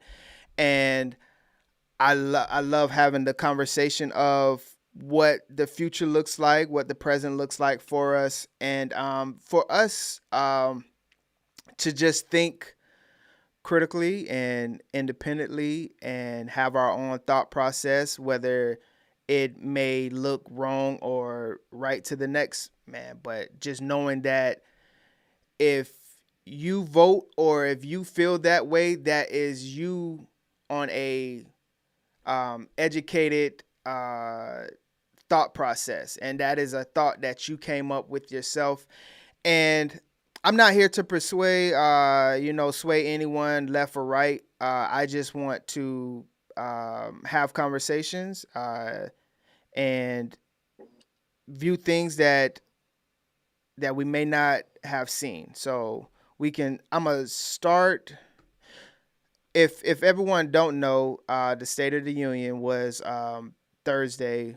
Biden addressed the country with some things, and one of the things that I wanted to highlight from what he's from the State of the Union was this right here.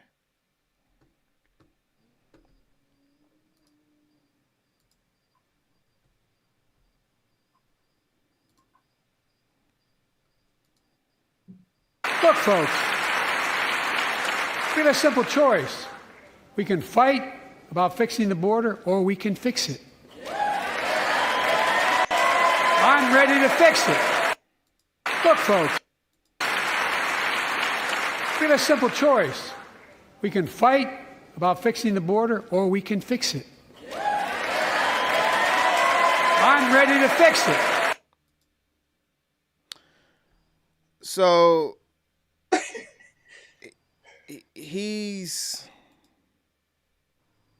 President Biden is ready to fix the border, aka ready to fix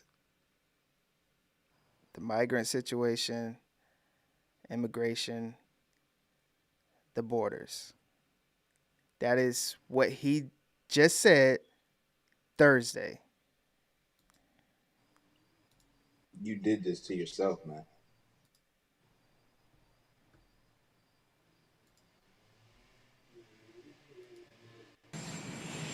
Mr. President, will you commit to a debate with former President Trump? It depends on his behavior. That's a yes or no, President. Will you commit to a debate? Now, and this is what sets us up. If he behaves, how you gonna tell a grown man what does that look like if another grown man behaves? We all know that Trump, quote unquote, don't behaves. Do you regret using the word illegal to describe immigrants last night, sir? Well, I don't regret it. Technically not supposed to be here. Why does Mr. Netanyahu need a come to Jesus meeting? What are you hoping to achieve? I didn't say that in the speech. You see how he said he didn't say that in the speech, right? So I don't know if it's in this one, but after he got done with the speech, they called him on a hot mic, and his aide has all of that up there. Quickly, hey, Sleepy, let's get you to.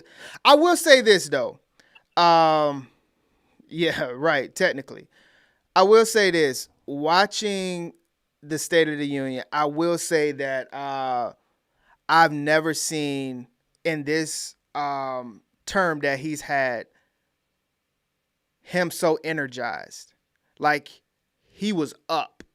So that was like, oh, okay, you probably took the day off to get ready for this. But let's finish this right here. After this, what about after this speech? You guys eavesdropping on things. But, no, we was not eavesdropping. You, well, does that show your level of frustration with him on humanitarian aid? Does he need to be doing more? Yes, he does. I just saw a little bit on television. Because she's a very talented woman, I didn't quite understand the connection she was making. Do you still support banning TikTok? Would you sign that bill? If they pass it, I'll sign it. Mr. President, who is going to provide security for the port you're planning to build to offer aid to Gaza? The is Israelis. It going to be the idea? Okay. Are you concerned Thanks, that thanks, everyone. I gotta go. Thanks, everyone.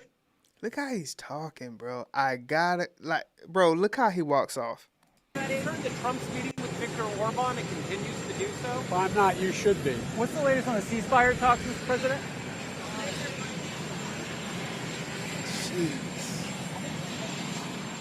Dog. Good. This is crazy. That boy about to turn to dust. Jeez, man. But yeah, like just hearing that, hey, y'all eavesdropping like that is, we still heard you say it. Yeah, we still heard you say that. So I want to, they was talking about what's going on in Gaza as far as the aid and the U.S. now are trying to build a bridge to get the aid in. So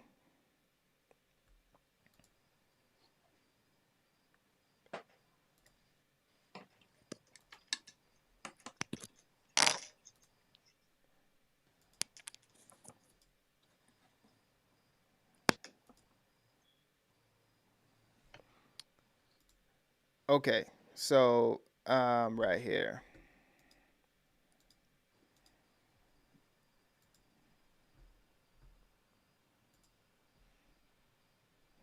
Into the new tragedy in Gaza, the Hamas-run health ministry tonight saying 5 children were killed by a pallet of desperately needed aid that had been dropped from an airplane. The parachute did not open.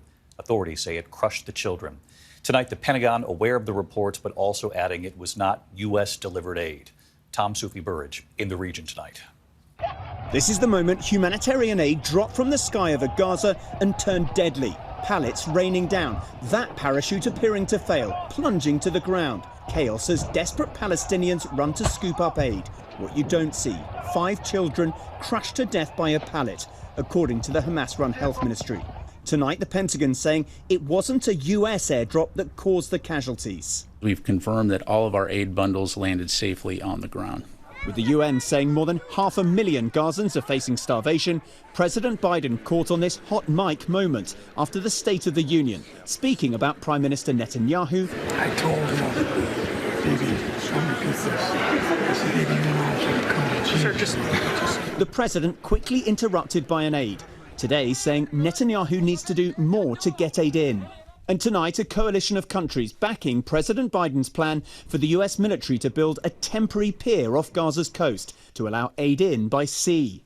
President Biden saying the Israelis will provide security, promising there will be no U.S. boots on the ground in Gaza. And just days before the start of the holy month of Ramadan, with no deal on a ceasefire, Hamas tonight calling on worshippers to march on Jerusalem's Al-Aqsa Mosque. Tensions flaring ahead of Friday prayers. Were you can see there's real tension here. Young men are not allowed into the Al-Aqsa Mosque up there. The police are moving them away. Then peaceful prayers outside the walls amid fears for what the future may hold. And David, just moments ago, President Biden addressing a possible ceasefire before Ramadan, saying it's looking tough. And on that mission to build a pier off Gaza, the Pentagon saying Hamas should not target that aid operation if it truly cares about the Palestinian people. David? Yeah, man. So just to see that, like, how, you know, we don't really see this type of stuff because it's like it's not a everyday thing, but like that's what's going on. And just to see that, you know, trying to, you know, there's kids and there is families over there that, one, this is just not this war in Israel, you know, Gaza, the Strip and everything like that. Obviously, we all know that this is not something new. This has been going on, I would say, obviously from the beginning of time, but, you know, from the new Israel state, you know, since, you know, the early 1900s and things like that, you know, the 40s and stuff. And I would say that, you know, just to see that how inhumane sometimes, you know, the world can be, and especially over there where that is clearly, you know, violation to, you know, rights and things like that, where, you know, people you know, the UN basically has to, you know, drop pallets and crushing kids, bro. Like, yeah. And that's not the first one. There was a drop, you know, I want to say a week or two ago, that a bunch of people were dying at when they was trying to get, you know, aid and stuff like that. So it's sad, bro. That's very true. Yeah, so I wanted to talk about how Biden was talking about he's ready to fix the border.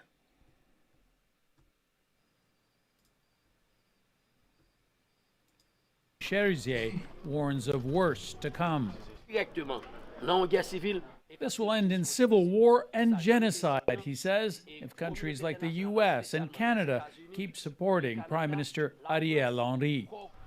The gangs were reinforced over the weekend when thousands of their members were sprung from prisons in coordinated attacks, sparking what's being called a criminal revolution. Henry is widely blamed for Haiti's mess. He took over when the former president was assassinated almost 3 years ago, vowing to go after the gangs. With Haiti's airport in chaos, Henry was reportedly forced to land in Puerto Rico after a trip to Nairobi, where he finalized plans to bring 1,000 Kenyan police to restore order. If he goes back, I'm fairly certain that he'll be killed. So it wouldn't be bright for him to go back. So I bring up Haiti because obviously that's close to the U.S. and we have a lot of Haitian Americans here. We have a lot of Haitians in South Florida, and I wanted to bring up Haiti because one, their prison break this week, and then also I wanted to bring it up because of this right here.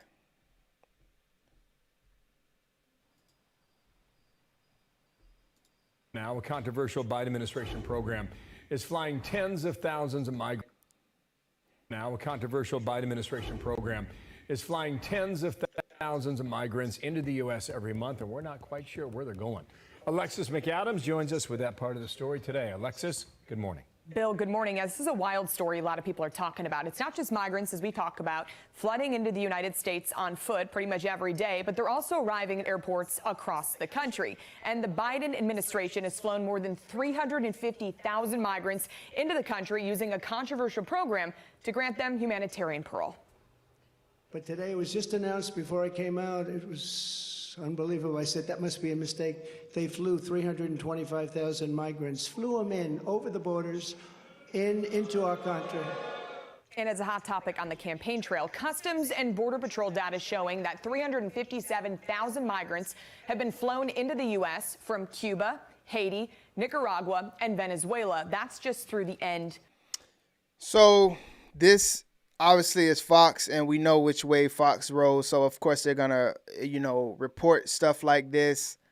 But from us talking these past couple weeks, we know that even if these numbers were fudged or anything like that, which we can find out online, and finding these sites and things like that, we know that this is happening from what we covered Thursday with Florida, with all of those Venezuelan workers. So yeah, and how they are able to travel, free. So even if these numbers, are a small amount, a smaller amount, we know that this is happening. And we just heard him say that he's ready to fix the borders. Right. And look at this number right here, bro. 138,000 Haitians. We already seen from the very first episode that these migrants are coming over with very little to no identification. So if this is still going on, Haiti just had a prison break, how do we know who's hopping on the plane? That's all I'm saying. That's all I'm saying, bro. How do we know Venezuela, bro, what type of country that is? You got Haitians are already mad how much aid the prisoners, I would say, not Haitians as a whole, but those prisoners literally calling a civil war, literally saying that, hey, Prez, you come back over here, you know what it is. Yeah. Like, he has to go all the way over there to Nairobi to get, policemen. Help. Send help. Send help. And they're going to send him back with 1,000 people. And look at these numbers, bro.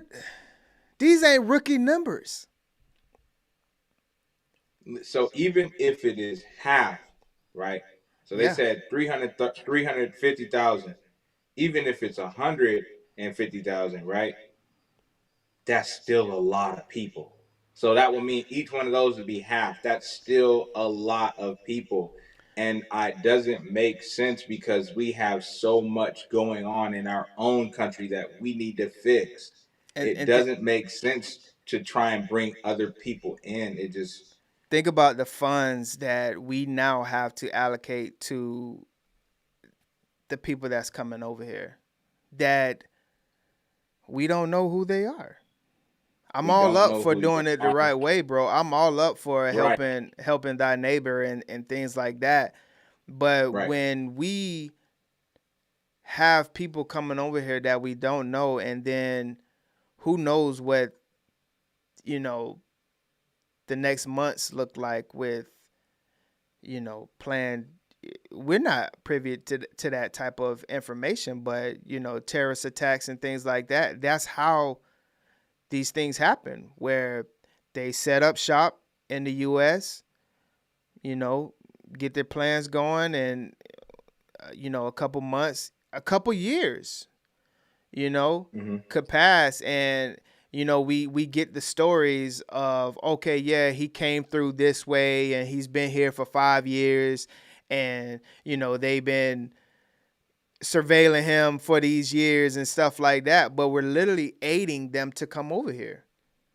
Right. It's wild. So, like, he's talking about the migrant crisis, like he's willing to and ready to fix the issue, and a lot of times, like, we act like, from afar, it may seem like our everyday life, we may not see it.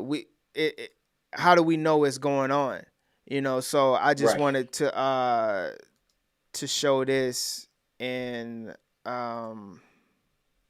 Chicago. 138,000 Haitians after a prison break is absolutely terrifying. Right, and just think like that number. I think it says since January. So and then like not knowing how many are still coming over here, and you know what the future plans for flights for in and out of Haiti and things like that. How easy would it be for, you know, some of those prisoners to get on those planes and get a free ride here? We feed them. Yeah. We feed them, we house them, all of those types of things, and then, you know, something bad happens. You know, right. so I'm not discriminating against anybody, right? So if it was Americans, like if there was a prison break in Pelican Bay or a prison break at Rikers Island, and then the next thing you know, New York and LA are leading with migrants getting shipped up to Canada, I bet you they'll stop it then. Right. You know what I mean? Yeah, for sure. They have control of the border, you know? For sure. So let's look at how we are how we're dealing with the migrant crisis going on right now.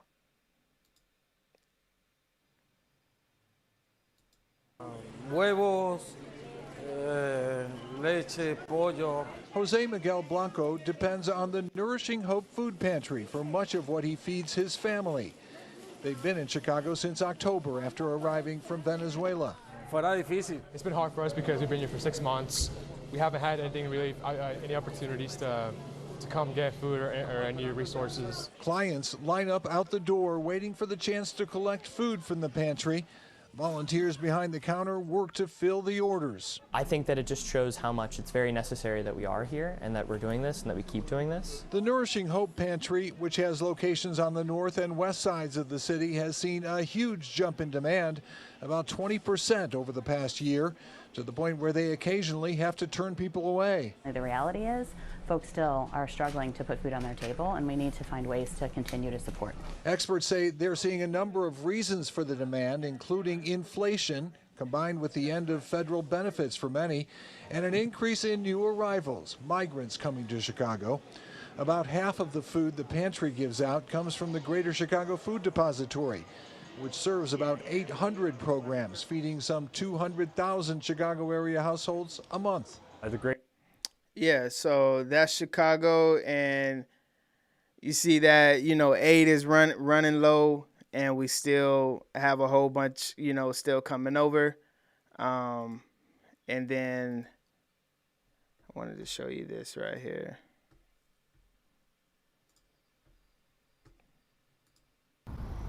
Yeah, Pat and Dina, pretty desperate situation with the Chicago Tribune reporting some families have been reusing dirty diapers because they don't have enough. We spoke with parents who say they're only given 2 diapers a day at this shelter at 23rd and Halsted. A city spokesperson says the city received a large delivery, nearly 50 pallets of supplies, including diapers, last Friday, and deliveries were made to the shelters over the weekend. The city's more than 20 shelters are managed by Favorite Staffing. Staff submit order requests to a city logistics team, and they're supposed to make sure residents receive what's needed. The spokesperson says supply shortages from the State Emergency Management Agency and from FEMA can result in temporary shortages of some supplies. The Southwest. Right. So, I mean, it's just to think that we have that many homeless veterans, homeless people that's around. Where was the aid for them? It take veterans out of it. Where is the aid for the Americans? These people, technically, right? The president's words, not mine, are not even supposed to be here. Right? That guy, that Venezuelan gentleman you just played, he looks nice enough. He doesn't look like a criminal. He's got a family. He's just trying to provide. But sir, you are not supposed to be here, right? Correct. You know, you are not supposed to be here. And each time I feed you, I'm taking a plate out of an American's house. That's what that's doing. And it makes it so hard, and I feel so bad for those kids, bruh. Yeah. 2 diapers a day? 2 diapers a day.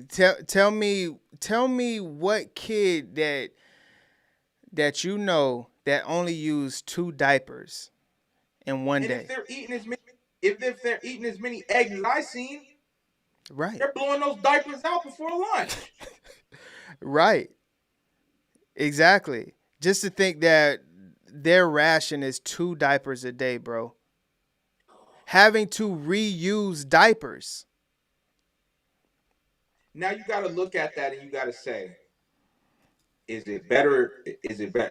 Was it that bad in Venezuela?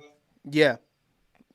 You know what I mean? Right. Was it that bad in Venezuela? Because you come here and it's significantly worse. But I guess they're saying, you know what? They're gonna make sure we eat. They're gonna make sure we got something on a debit card. This is safe haven. You know what I'm saying? Exactly. It's not worse because it's easy to sit here and say my complaints are 2 diapers a day, that's for free, and not enough food, that's for free. Not Only speaking. way I would have. Go ahead, my bad. Yeah, not speaking on shelter. It's most likely free.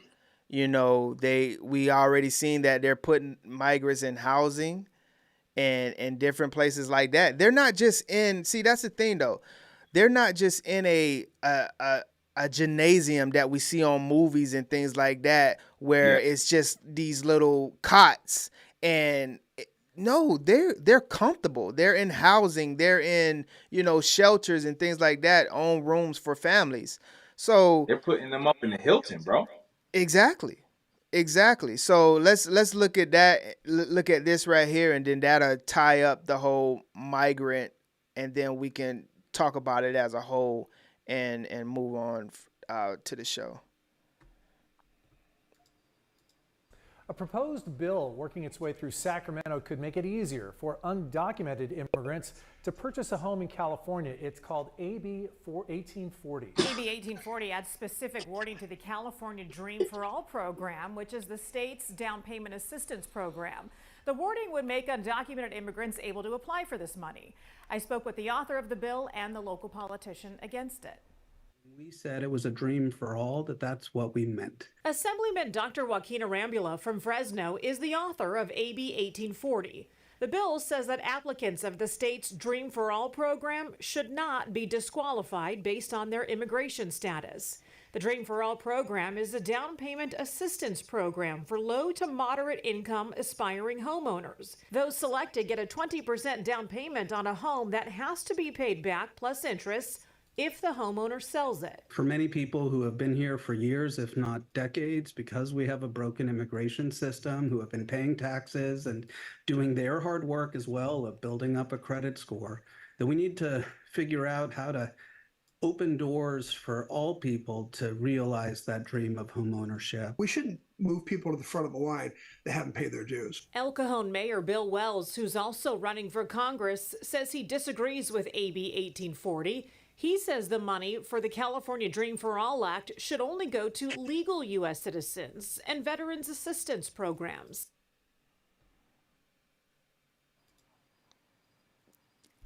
I don't see how anybody lives in California. I'm sorry. Californian lawmakers and some of those councilmen that's out there, I don't know what they got going on, bro. Their agenda is insane. I just cannot believe that this is actually happening. You know what I mean? Like, because this is gonna pass. They're just gonna keep revising it until it passes. Like, this is gonna pass. Right. And undocumented migrants will be able to own homes in America. Correct. And just like Teriyaki's saying right here is, who are these migrants? And the thing about it is, like, when you look at most Cali homes, and especially like if we saw all the migrants that was dropped off in San Diego, right? Just last week or so.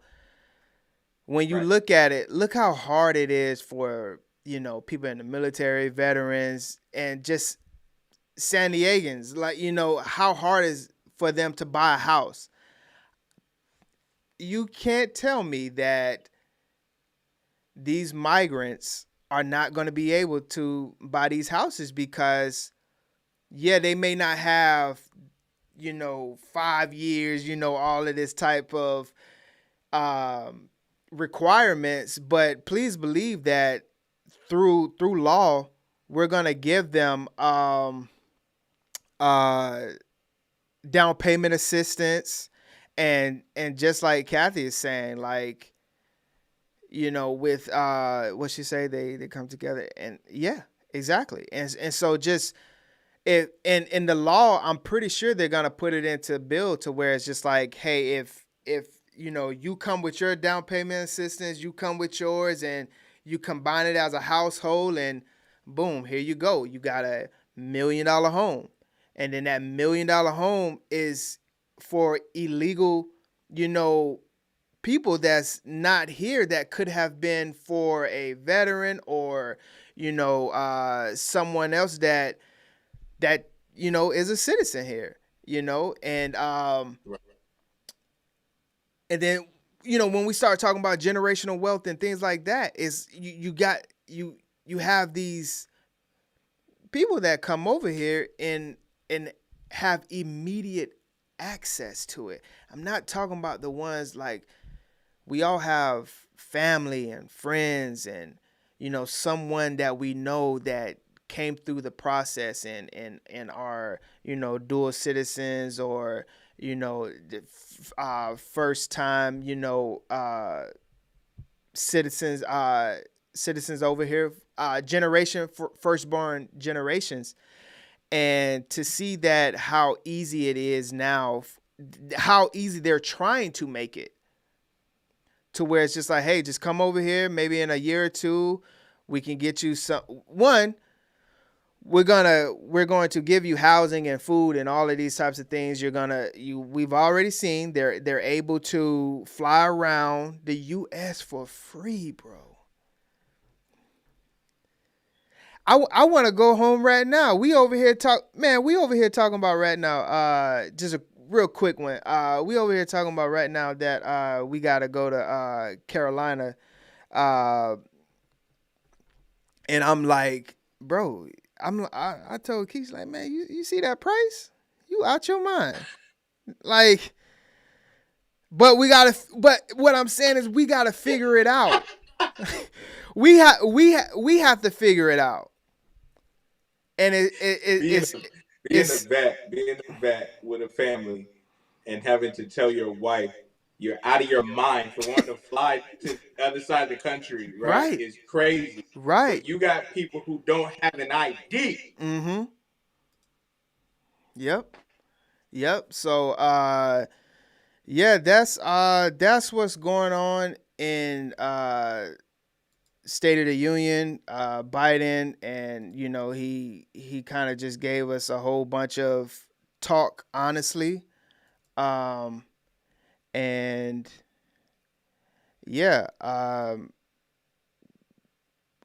hold on real quick. I just wanted to see something. He wants to fix the border problem that he created, bro. Yes, exactly. Wants to create the border problem that he created. He's not fixing nothing, man. And let's see who we got in the chat.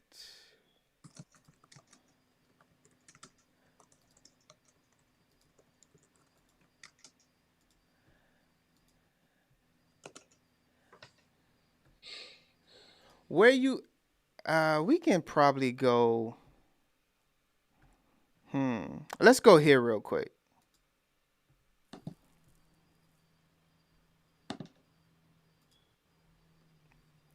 I want to get your thoughts on something Mike Epps had said in one of his recent interviews. It'll do all of that to you. Talking like you've been through it. I've been through, I've been on drugs. I've been through hell. You know what I'm saying? I did most of the movies on cocaine. All About the Benjamins. I used to sit in Ice Cube's trailer in the morning and be crying, tears. He like, Mike, wipe your face, man. You a king, nigga. Stop doing this shit to yourself. I'm sitting there wiping myself because I was I had survivor's remorse. I was so sad that I left all them niggas here in this city and I was famous. And when I would come home, I wanted them to be happy for me and they was mad at me. So I said, damn, I got to destroy myself for you to like me.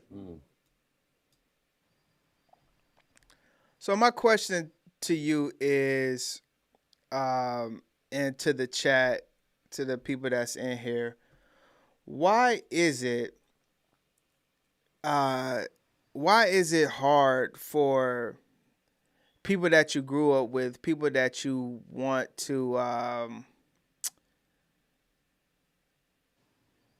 people that you want to be happy that you succeeded in life? Why do you think it's so hard for people to be happy of your success? And it seems like from what he's saying, and I think we've all kind of felt it, why do you think people why do people equate your success to their failures? And that's for you, and that's for the people in the chat. Comparison is the best way to rob you of your joy. If I compare myself to you, if I compare myself to him, my race is my race, your race is your race, their race is their race, bro. You have to clap in the crowd until it is your turn to accept your award. You know what I mean? And genuinely mean it. Now, where people get mixed up at, name one black celebrity that can go home, right? Chief Keef put Chicago on the map. They told him, better not come back to Chicago. Right. Better not come back to Chicago. Right. Same thing with Diddy in New York. He moved down to Miami. You know what I mean? Like, same thing with all these guys, man. Like, what's the cat name? Lil Flip. Put Cloverland on the map. Man, they don't want him back there. You know what I mean? Like, and now if he lost it all, they would welcome him back. You know what I mean? Like, if he was broken, it's like, man, that used to be Lil Flip, man. He used to be. They would welcome him back. You know what I mean? And it's like, stop going home because they love you so much that they'll kill you. Right. I hate reading those articles of hometown hero makes it in whatever and comes home for a night, comes home for a week, and they kill him. You know what I mean? Whether it be on a Len Bias tip, Len Bias had no business being out that night. He should have been with somebody that had his future, you know what I mean, in their best interest. And he messed around with his homeboys, you know, got caught up. And it happens all the time, man. You always hear about somebody getting killed at home. It's sad, man. It's sad, and you can't let somebody else's success. Only thing you should be thinking when you see other people's success is motivate you. Right. I use other people's success to motivate me. You know what I mean? Because they either started at the same time I did or made something shake with less. You know what I mean? Mm-hmm. So it's like, okay, now I need to, you know what I mean? You need to motivate yourself, you know what I mean? Rather than hate, you know? Right. And that's why a lot of it, and that's why a lot of people don't thrive, because you are too busy over analyzing what they did. What are you doing? Right. You know? So. Yeah, I mean, I definitely hear you. I think that it's also, too, it's just like when it comes to it, understanding that it could be, too, like, okay, yeah, your friend or a person that you can touch did that, it honestly should be more of, okay, well, how can I do that? Let me, you know, Yes. let me pick your brain. Let me, let me put in the work to show you that, like, hey, I'm trying to get there too, and I think that a lot of times we as people, the culture and things like that, we look at it as, okay, they made it, now they want to be, now they're better than us, or think they're better than us, when all actuality is just like, I think I would say most people that make it want to see the people that they grew up with or in their neighborhood make it as well, because what better feeling would it be to get to the top and your people are there to the top with you, and you can enjoy the top together. I mean, they always say it's lonely at the top for a reason, and a lot of it don't have to do with it being necessarily lonely up there. It's from the fact of, when you get up there, a lot of times you have to separate yourself because of the mindset that we have, that we grew up with and that we have. And a lot of times I mean, once you get to a certain age, man, you got to get rid of that childhood, that childhood way of thinking, or that excuse, that childhood thought process of, okay, well, I grew up like this, or my parents, made me this way. It's just like, we've had enough time to kind of like get it together in a way, so yeah, I just wanted Nothing will change. Nothing will change. Yeah, exactly. Exactly. What are your, we had the $30, lunch girl Thursday. This might take the cake. Tell me what your thoughts are. You know it's wild if she say, is she tripping? Right off the bat. I'm about to get pissed No off. shade, no tea, but y'all, tell me why somebody invited me on a date, right? So I done did my makeup, put my outfit on. They said we going to a basketball game. Let me show y'all where the fuck they got me sitting there. I done left their ass. I'm sitting in a whole nother seat because I don't even give a fuck. Like, why would you even play with me like that?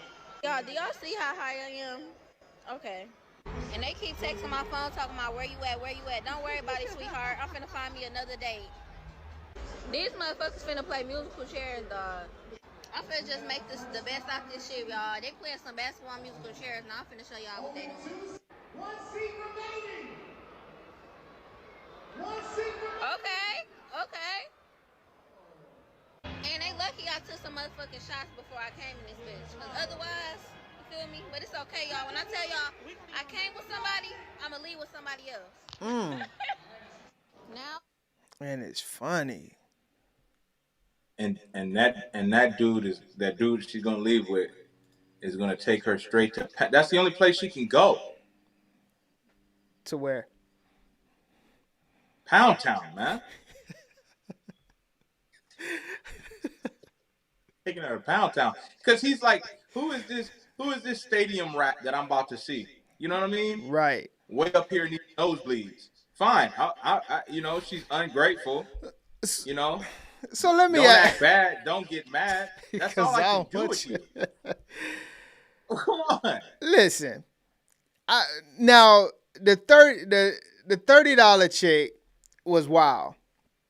Right. This chick right here, well, actually, I would say the $30 chick was more wild than this chick. Right.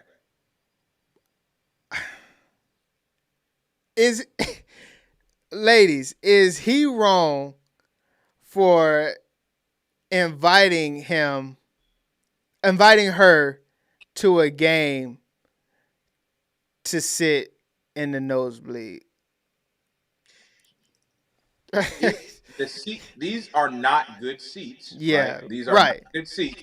But you're gonna leave, Yeah, dog. Whatever happened to just being an adult and communicating like, hey, like I'm not enjoying myself. These seats are super high up, bro. I'm afraid of heights. right, I would never book no tickets like that. You know what I mean? If roles were reversed, I'd be like, hey, bro, we gotta slide, bro. Like we're high. You know what I right. mean?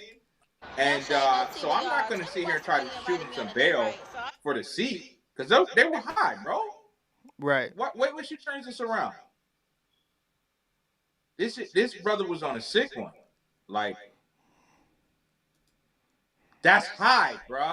Yeah, I ain't gonna lie, dog. I would kind of feel a certain type of way if you was like, yo, bro, I got tickets, dog. Let's go to the Magic game. Let's go to the Heat Magic or something like that.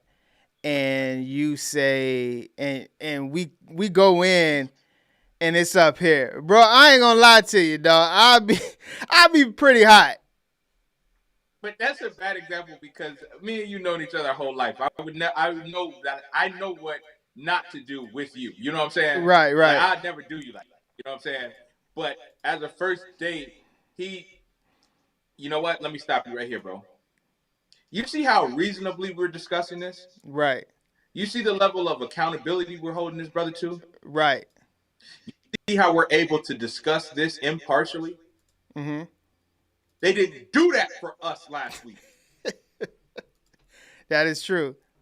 That is true. They didn't do that for us last week, bro. And that's why I'm pissed. Yeah, okay, ladies, so here it is. Let me lay it out. The seats suck. Yeah, right? The date probably sucks, right? Boom. So this dummy walks off and pays for the rest of her date and finds another dude? Justify it. Justify it in the comments. I swear to God, I dare you to. Because if not, if that's the case, then I'm gonna start telling guys to do the same thing. You know what? If you don't like your date you're on with your girl, leave her there, find another chick and leave with her. Right. Yeah. I definitely feel like it could have easily been it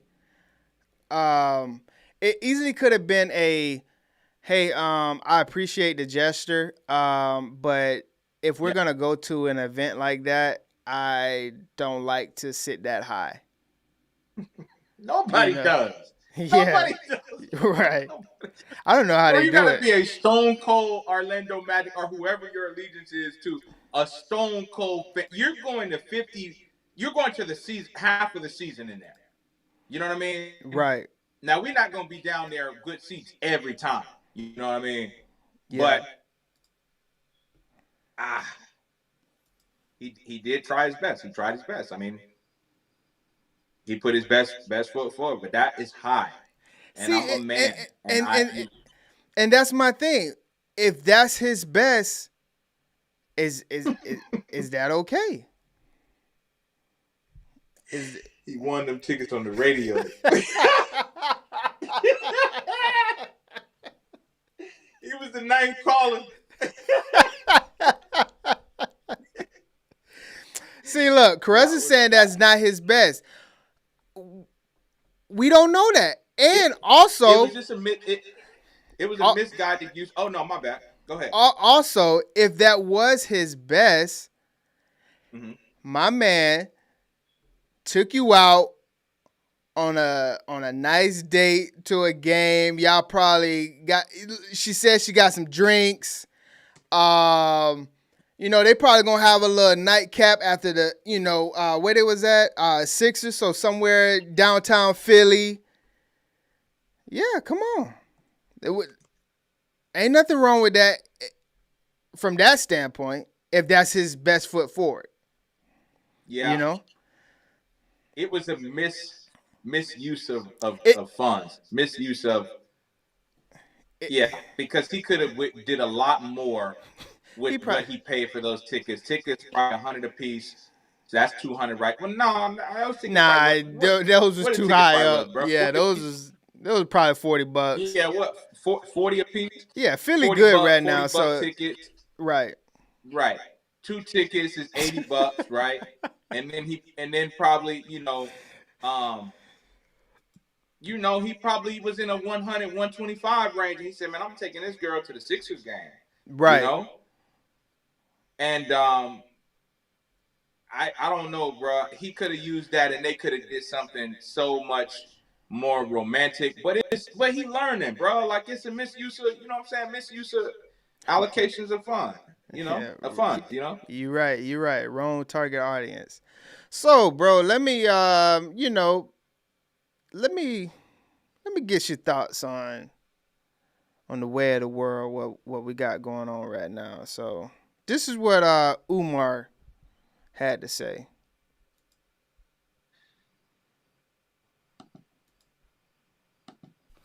Spiritually and culturally, it is an offense against God.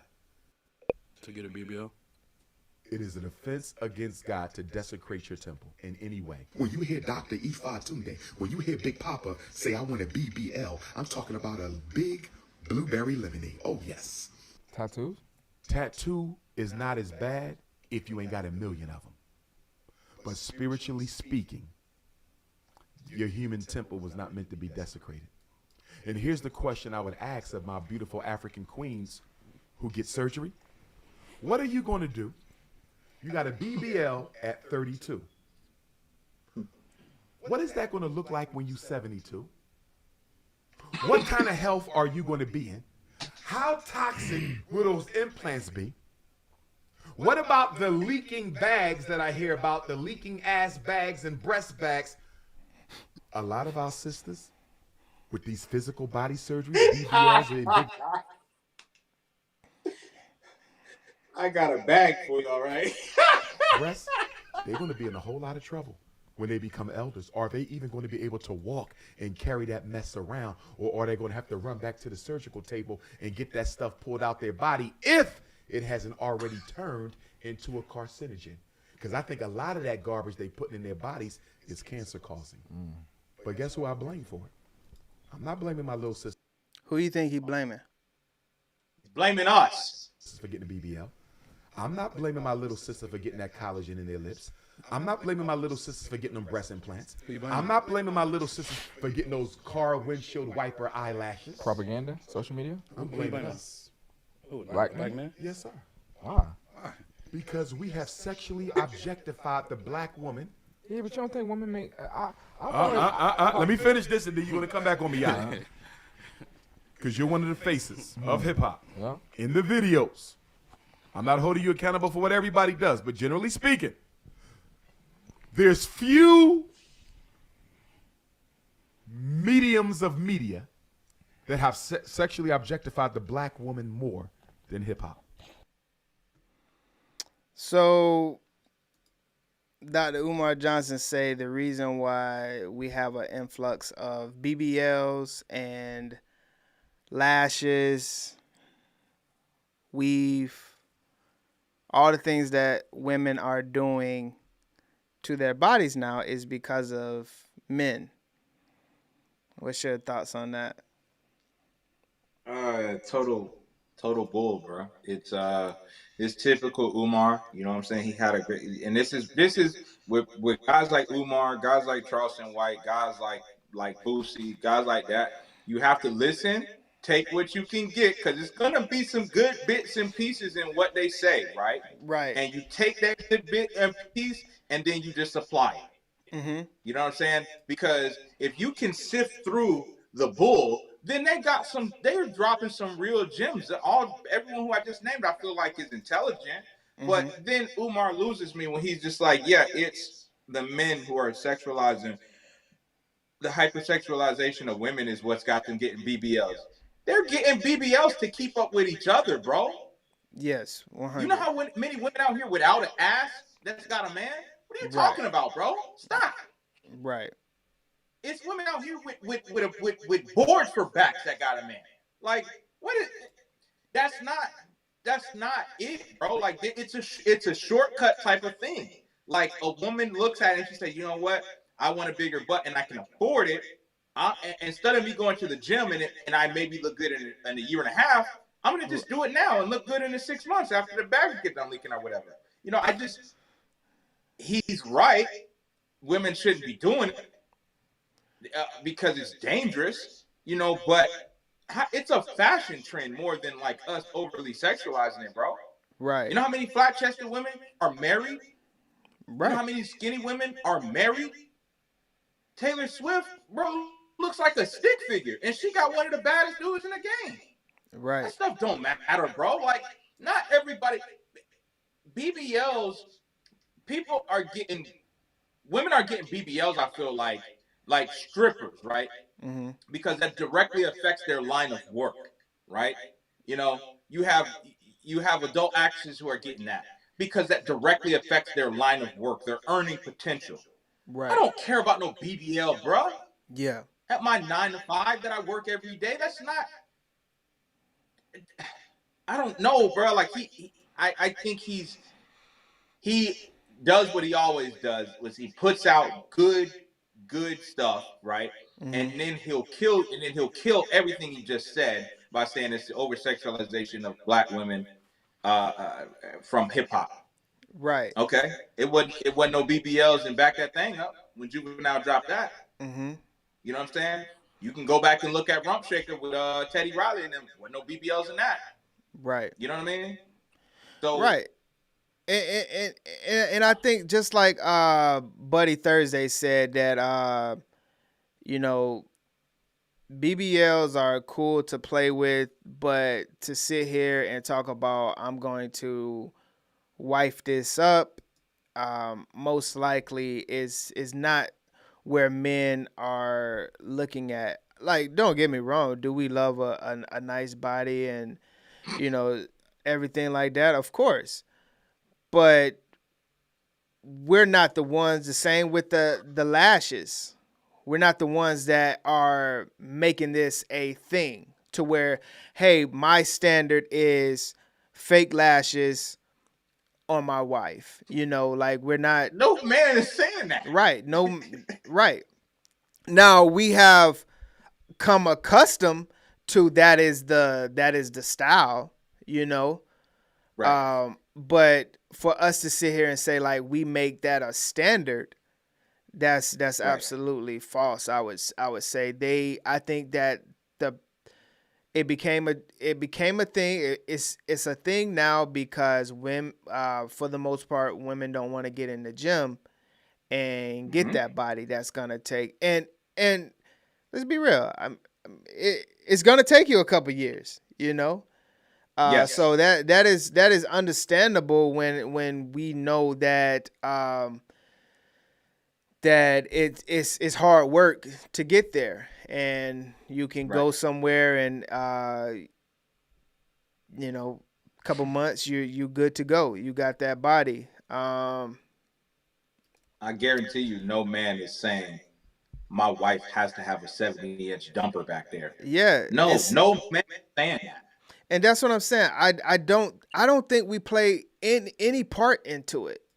I don't think there's ever been a requirement from any man, no book, no big census of, hey, we want all our wives to look like this. And that is basically what we're talking about when we talk about a standard. Right. That's not real. If we're talking about strippers and fantasy women and things like that, yeah, of course. But you're not competing with that. See, you should never feel insecure about something that you're not competing with. Like, it's an unrealistic expectation that has been presented and framed in an almost fictional way. You know what I mean? Right, exactly. Because I see that, you know, those women that had those bodies were the strippers, were the you know, adult film stars, and just natural women that have those bodies. Right. The women that didn't have those bodies were not getting, wasn't getting picked. They were. You can't tell me they wasn't, because it's a lot of wives out here without those types of coke body, and builder bodies and stuff like that. So it's not us. They weren't getting picked by who they wanted. You get what I'm Right. saying? Just like it. Okay, so just like the guys, I'm so glad you brought this up. Just like the guys who are going to life-threatening lengths to go from 5'10" to 6'4", Right. with the leg enhancements. Right. That, bro, you know how many short things are out here that are married, bro? Right. Exactly. And that is that's an insect. That's a something within you that is like, I am so insecure that I need to go get my bones broken, right, and have my femur elongated, right. so that way now I'm standing a certain, because the attention I'm bagging them, but the attention I'm getting, the women that I'm bagging right now are not who I want to have the company with. It's the same thing with the women with the BBLs. They were getting picked before, but it wasn't the type of men that they wanted that attention from, you know?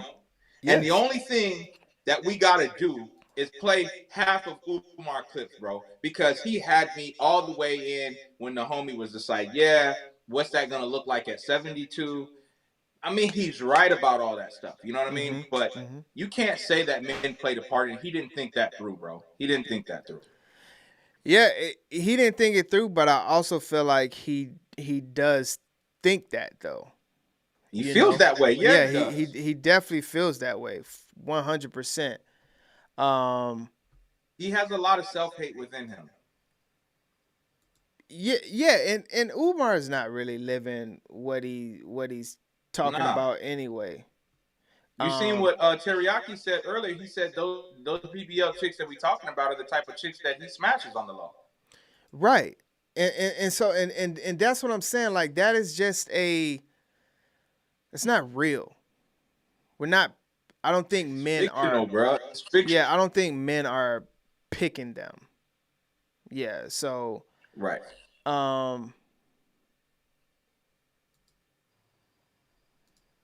The homie said it's our fault for these BBLs. Yeah, we gonna pick from whatever's in stock. That's a wild statement to sit here and act like it's the male's fault of why that's there. I'm sucking whatever toes they got in stock, man. I don't care. 100%. So what's your thoughts on Drea and Jalen Green? Do you think that she was preying on him? Do you think that she was preying on him? Do you feel like when it comes to grooming, it's only, it's only a man's point of view of like, hey, I'm grooming this, young woman or whatever to become what I want? Do you think it's out of line for her to, kind of go that route? What's your thoughts? I don't know enough about it to know if she groomed him, right? Mm-hmm. Or preyed on him. But I don't think that it is.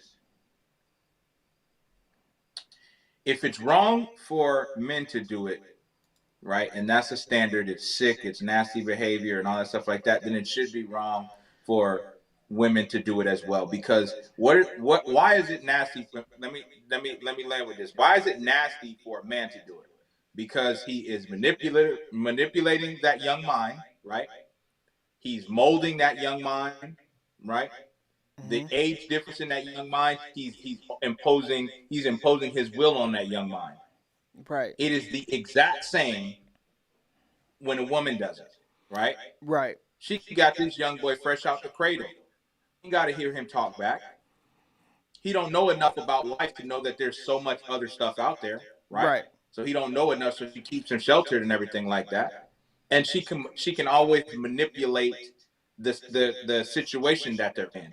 So it is very much predatory behavior. It is very much, sick behavior. You know what I mean? And then to get pregnant by him, It's like if the roles were reversed and Jay Green was well, how old is Drea? 40, 39, 39, 40, 39 Okay. basically. So she's 40 years Mhm. old, right? And then she got pregnant by a kid who's 21. Right. If Yeah. it was the other way around, boom, the dude, we would look at that dude and be like, bro, why just do y'all thing on the low? Why did you have to get her pregnant? Why did you know what I'm saying? Like, Right. you Do know, you think older that people sleep with younger people all the time. Right. Do you think that Go ahead, my bad. cuz I was looking at comments and things like that real briefly, and I saw a lot of women that feel like this right here. Mm-hmm. I mean, listen, I'm not mad at Drea at all. Drea, yeah, okay? Everybody in the uproar talking about, oh my God, she old enough to be his mom. Oh my God, his mom probably watched Basketball Wives. And yeah, his mama did watch Basketball Wives. And you know what? He probably watched it with her. And that's why he went after Drea. He wanted some of that cougar. He wanted some of that cougar snatch. He wanted some of that. Don't get it twisted. Listen, if he wanted to pull out, he would have pulled out. He didn't pull out. That cougar had him in a chokehold. So y'all know y'all can mind y'all business, right? Yeah. So I have seen a lot of comments, and you know, obviously that's Tori Hart or whatever, and she definitely has a influence of, you know, people, and you can see in the comments and things like that a lot of women feel like, hey, what did she do wrong? You know, like if she wants to secure from a good man, then how, or a man that can provide security, why is that wrong? You know, I saw a lot of comments like that, and I was like, wow, that's because if, like you said, if it was the other way around, yeah, like if it was the other way around, a lot of people would look at that man to be like, bro, 39 and 21, 22, you know, they would be calling him a predator and all of those types of things. So it doesn't go the same way when you look at it from a female standpoint of view. Right.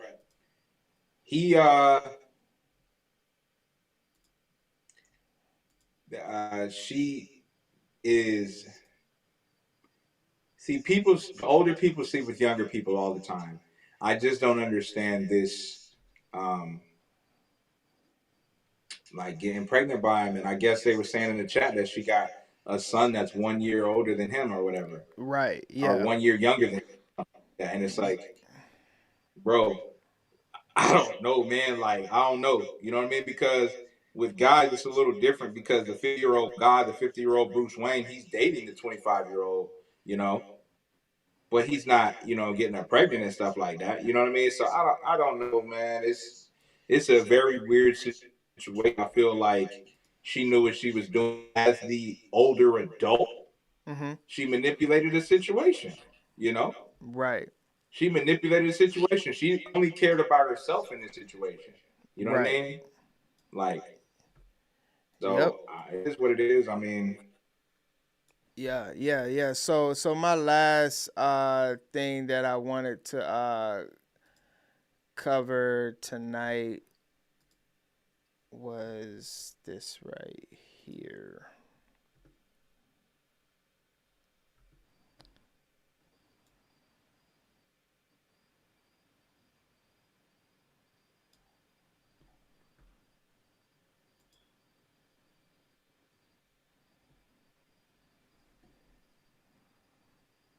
A lot of pressure on black men, Mm-hmm. and specifically dating black women. And I love black women. I Mhm. love chocolate. I ain't marrying nothing, but if I get married, it's gonna be black. Mhm. So that ain't even an issue. But it is a lot of pressure on us as black men. And I could be. This could be just based on environment. Mhm. When I moved to Atlanta, you know, women here are very entitled. It's very, and it could be, and listen, I'm not blaming anybody, so I don't want this to turn into. When you say entitled, though, what does entitled mean? I'll say financially entitled. Okay. I feel extreme pressure. And I get hit on by white women, I get hit on by all kinds of women. But when I get hit on by black women, I immediately feel this entitlement of, I gotta pay for something. Wow. I gotta pay your rent. I gotta help you with your car note immediately within 2 weeks. Or I'm just saying what I've experienced. I'm not saying that's every woman. Wow.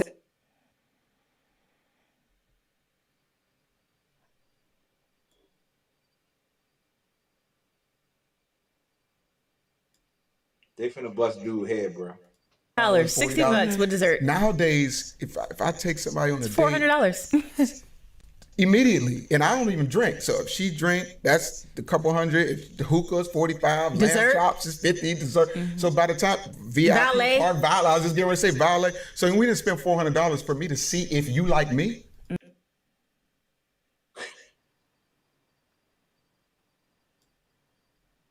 So it's like I'm spending. That's just the first date. You want to go out again? I didn't spend $1,000 on 3 dates just to see if you might call me back, or maybe text me back. And then, because you're a beautiful woman, if you don't like me, you can go get the next man to do the same thing. Wow. You know, it's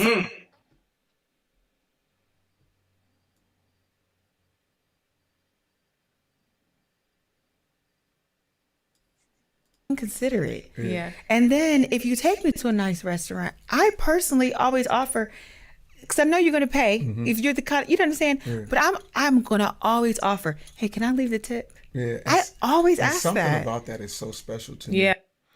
So we're going to run through it, but I want y'all to kind of think about what she just said right there. Just run that part back. If you take me to a nice restaurant, I personally always offer, because I know you're going to pay if you're the kind, you know what I'm saying? Yeah. But I'm going to always offer, hey, can I leave the tip? Yeah, I always ask something that. about that is so special to me. Yeah. And that's the kind of woman that I want to marry. And it's like, just even if I don't want you to do it, even just offering it, it makes a man feel appreciated. Yeah. And a lot of times there's this hyper, I think this is the word, I'm not really hip on all the, industry words. Not but hip. There's this like hyper masculinity thing that happens where, if you're not paying for everything, you're not the man. Yeah. If you're not providing everything, you're not the man. Now, listen, I was raised by a single mom. So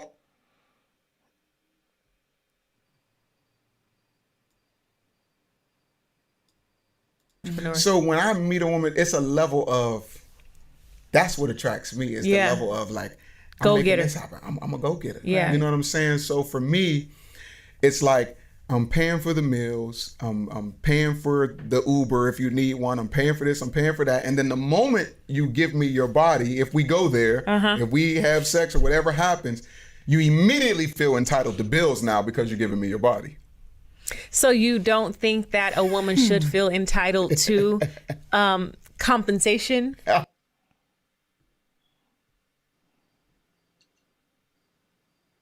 Got you. We got you. Yes, you're going to be compensated. I'm going to pay you, all right. That's called prostitution. So, we don't want to talk about this, but... No, we want to talk about it. No. What I want to say is they don't like to actually call it what it is, but it's like elite prostitution.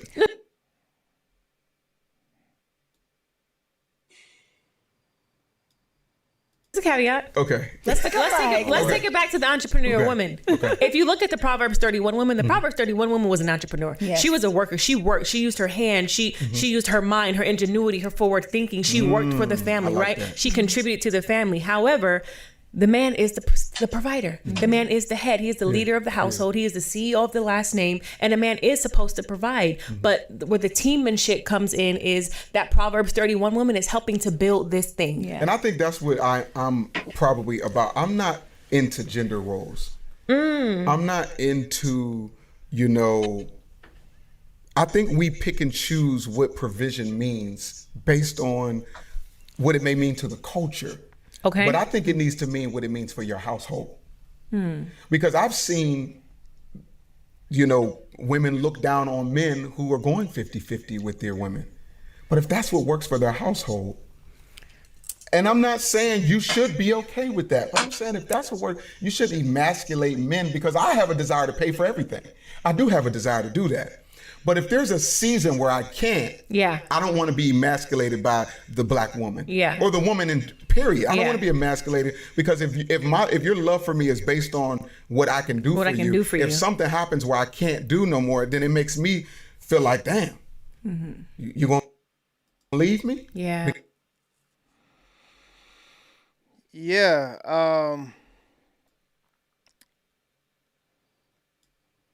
It was one other part that I wanted to wrap into this. My friends laugh at me. I remember we went on a date and I was trying to impress this girl. I was trying to impress her. She was like, I couldn't believe I even had her in my car. It was one of them ones. Like, I can't believe she agreed. She the one. Yeah, she can have anybody she wants. She picked me. I'm like, oh my God. So we go into this restaurant. I don't know what's up with this guy, but and we get you're gonna cry, because I can laugh just talk about it. We get to the thing, they like, all right, so it's $20 to park in the front and it's $5 to park down the street. And in my head, I'm like, $20. I'm ready to park down the street. That's the dinner. I'm gonna let you out and I'm gonna go park. But can I be honest with you? I felt so much pressure to get the $20 one, because I didn't want her to look down on me. But is that self-inflicted pressure? It could be. So that's why I said immediately, I'm not blaming anybody. Yeah. But social media and the culture has put a lot of pressure on us. On everybody. On everybody. Yeah, on everybody. Yeah. So I kind of wanted to review that one and kind of see how everyone feels about that.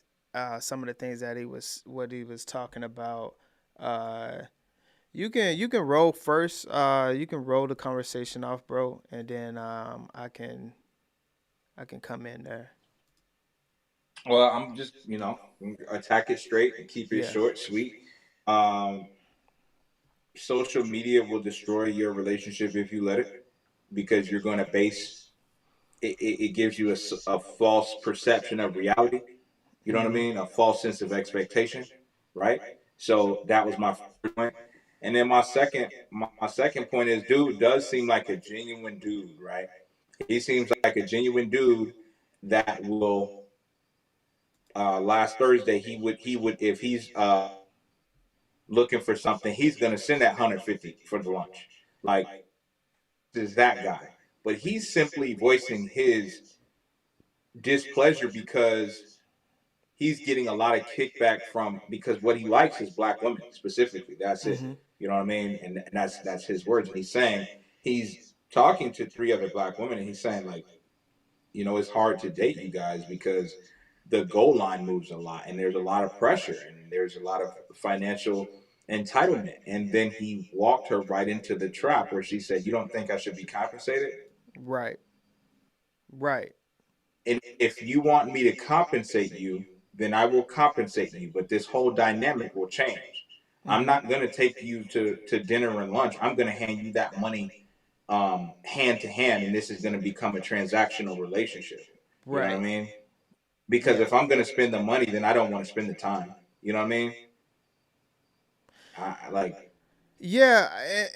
And I would say too to that,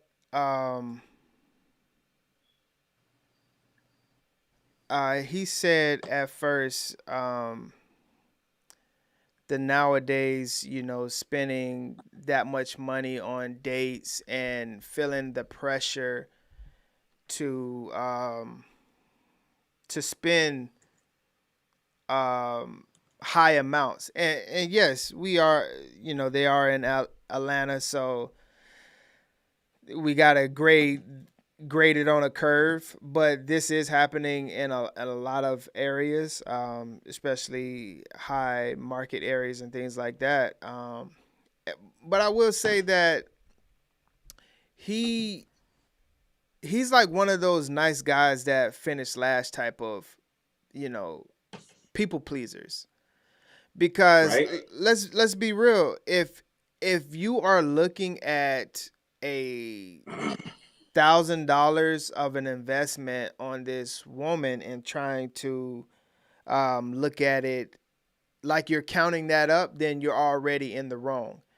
And for him to be sitting here talking about like, dang, I don't know if I should. I really don't want to pay. I really want to get the free parking. But man, this shorty right here that I've been eyeing for a while, I can't believe that she is even in the car with me. You're already wrong right there. Why do you feel less than this woman? And why are you putting her on this pedestal?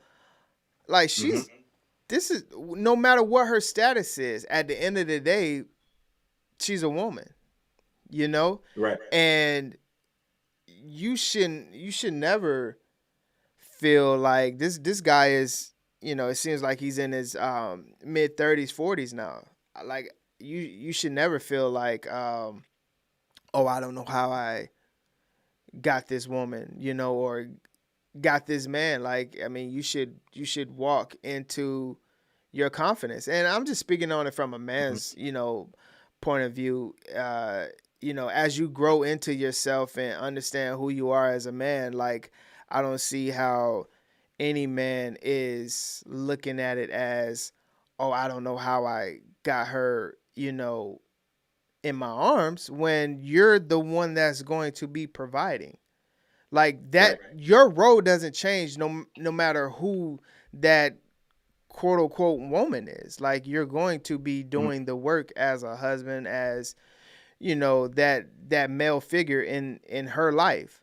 So no matter if it's a woman that makes $1 billion versus, you know, $0, like that part doesn't matter. So for him, he already lost by putting her on a pedestal and acting as if like, man, I got to do everything I can to make sure I don't lose this one. To keep this act up. Yeah, exactly. And that's exactly what it is. It's an act, because you can't keep it up. And then your natural self would have taken the $5 parking. Your natural self would have, you know what I mean? Like, hey, well, I don't really want to go to this place because they're super expensive. Your natural self, you know what I mean? But you're living outside of your means, and we've all been there. You know what I mean? I remember 10, 12 years ago. You remember I had the shorty that was trying to run me dry. You remember that? Yeah. Yeah, okay. It did, you know, she was trying to run me dry, and then you pulled me to the side, and you were just like, bro, this ain't you. Right. You're going broke trying to, and we always used to use the word when we described her was selfish. You know what I mean? Yes. Because it was just super selfish behavior. And you know who I'm talking about now, right? No, we don't have to say names, but you know how my memory works. Yeah. Okay. Yeah. But yeah, you know, you pulled me aside. You was like, bro, you living way outside of your means, trying to. You're going broke, so that way she don't call you broke. How's that make sense? Right. You know what I mean? Right. Yeah, exactly. And she also said that, and this is what I didn't appreciate her saying this. She said that when we go to a nice restaurant, she's going to pump fake like she wants to pay the tip, but knowing that you're going to say, knowing that you're going to say, nah, I got it, because most guys are in that role of like, man, I have to make it seem like I am ready to, that I'm willing to pay this. I'm willing to take care of everything. I'm willing to go 100%. You know, when that's never the goal. Like, why, you know, like he said, you know, when he said that it's this pressure of going 100%, you know, you're gonna be looked down if you go 50-50. Like, why is that ever a thing to where, you know, if it's quote unquote 100 or 50-50, like, realistically, when you become one, it should be a pot, you know? And that so we're it's both putting into. And that's what I mean by one. Like it never should be a thing where you feel like, oh, I have to pay for everything and she gets to keep everything. That's not a union. That's not one. So You're working for her. Exactly. And I don't understand where that whole notion came from, where a man has to pay for everything. So I think that's game two, when he was saying like, yeah, I'm looking for a woman like that. Like, oh yeah, I'm looking for a woman that will offer it. That's not an offer. That's like me saying like, hey, I'm gonna buy you a car. Hey, what if I bought you a car, but you already have a car, and knowing that you're not really gonna take the offer. That's not an offer. Right. And Offering you my last chicken wing, right? Even though I know, like, come on, man, what a guy should hope for is seeing that a woman's not just gonna offer it, not just gonna throw it up in the air. It's like, hey, no, you pay for dinner. It was whatever amount it was. It doesn't have to be expensive. It could be Chick-fil-A. Or a place that you would have to get a tip at, it could be Applebee's, wherever that may be. Hey, I got the tip. Mm-hmm. Don't offer something that you feel that I'm obligated to do. Right. That's not being genuine. Yeah. It's that's just not like being genuine at all. Like, hey, baby, you want me to take out the trash? Knowing that I'm gonna be, as a man, I supposed to say, nah, baby, I got the trash, and then, yep, got him. At least I, asked. Well, guess what? If you wanted to take out the trash, why are you asking? Just do it. Just do it. You don't need my permission to take out the trash. Oh, you want to be submissive on that, huh? So, so it goes to something like that with the tip. No, seriously. Like, we got to stop playing like these silly games, like when it comes to like roles and gender roles. And gender roles do matter. That's why they're trying to get rid of them and things like that. Gender roles matter. Yeah. Like, gender matters. Gender matters. So the roles do matter. Like, are we gonna entwine, some things and stuff like that? Are you gonna take out the trash sometimes? Yes, you are. Am I going to cook sometimes? Yes, I am. Am I going to do things? But at the end of the day, we're talking about the main things. And yes, I'm gonna provide, but that don't mean that you're not going to work though. Like, that's not that's not a thing. In the beginning of time, like until it makes sense for us, for you not to work, which is a long time. Yeah. Like realistically, that may never happen. Yes, it may never happen, but like I'm gonna work you until you're dead. Well, I would say as a functional adult, there should be some type of work that's there. And but yeah, it is manipulation. Like it's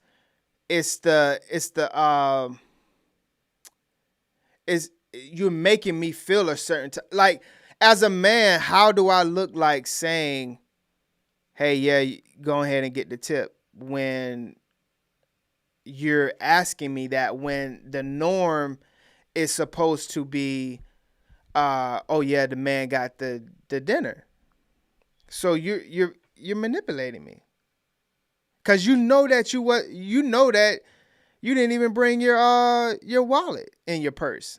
You just got your purse. And if he would have called her on that, right? Say, yeah, go ahead and take care of it. Say, oh man, I didn't expect for you to say, yeah, I didn't bring my wallet. Cool. Yes. Well, now you're gonna commit a crime because I'm leaving without paying. Right.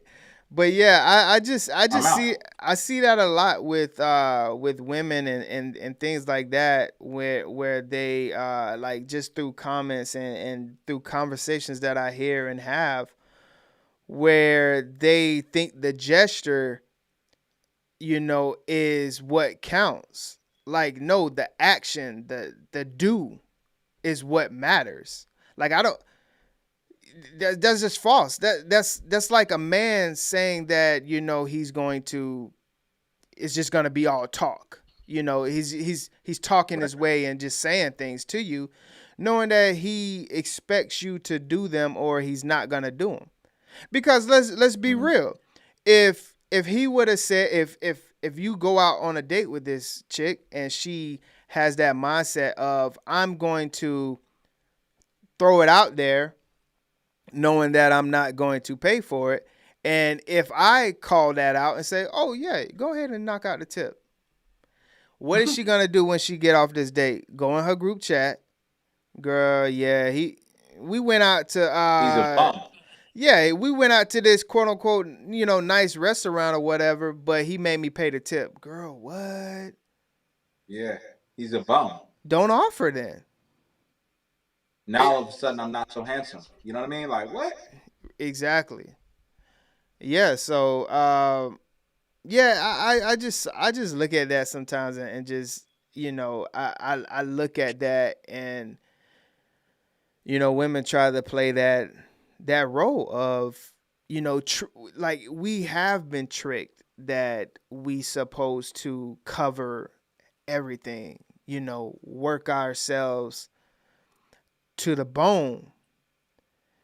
And for what? Like, you're right. No help? Because that's like at the bare minimum, at the basis of what we're talking about, is just like, he talks about what works household to household, but I do feel like there are just bare minimum, I think, things that apply to every household. And I definitely think that is one of them, where you sit there and you look at it and it's just like, hey, what makes sense? Like, do we both need to work and things like that? So, yeah, I don't know. I think, like, as guys, he, like he said, he puts a lot of that pressure on himself, but it is, I can only imagine it's probably, it's not just him putting that pressure there. It really is the expectation that, the man is supposed to provide, because that's what everyone hears, and you see that everywhere, and it's just like, okay, yeah, it's that social media stuff, bro. That's not real life. People don't understand that social media, a fitness influencer will fill themselves with a bunch of drugs, right? Right. That they're eating healthy. Take the picture of them eating the salad, and as soon as the video goes off, they're at Chick-fil-A, or they have the Chick-fil-A already ready to go. So if they can do it with fitness, right, and they'll tell you that wearing these yoga pants or using these type of gym shorts will get you to their size, right? Right. But then people are like, oh, this is a scam. But you don't think it's a scam when these people go on and do these same type of talk shows just like this? Right. So you could see through the scam, right? But you can't see through this one. You know what I mean? It's just crazy. Yeah. But you say that it's just social media, but I do feel like, majority of women feel like the man is the provider in the terms of the finances, and making sure that, like, that is his role. I think that most women do feel like that's what provision is through finances. Absolutely, but I think that they have, not most women do feel that way, right? But I Right. think that the social media has taken it to an unhealthy expectation, an unrealistic expectation. It has amplified it to an unreal level or expectation because they're basing it off of if he wants to, he will type shit. You know what I mean? Type stuff. Sorry, What? and No, you and good. stuff like that. You know what I mean? Like, and it's like, you know, you're looking at millionaires. You're looking at people who aren't even like that for real. You're gonna compare yourself to this celebrity, not knowing they don't live together. You know what I mean? So yeah, when Right. we see them, you know, it looks great. You know what I mean? But the real world, I don't like my wife all the time. You know what I mean? The real world is she is gonna have to pay sometimes. You know what I mean? Like the real world is, you know, she is gonna have to take out the trash sometimes. You know what I mean? Like, and don't offer that stuff if you're not willing to be in the real, like real world. You know what I mean? So, you know, Yeah, but yeah.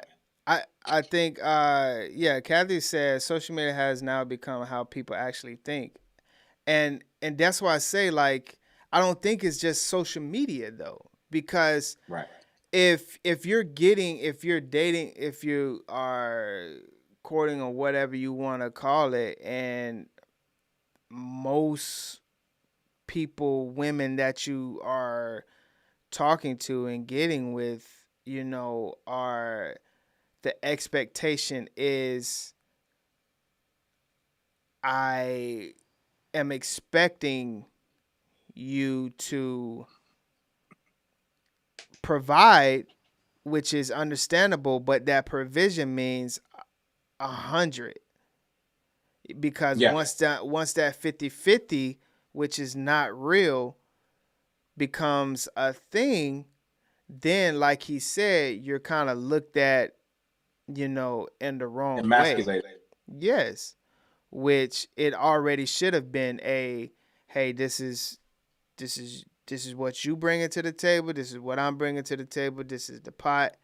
You know, let's divvy it. Let's see where we at the end of that. Not, okay, hey, here is $1,500 to take care of, you know, the bills, and I got my stuff, you got your stuff going on.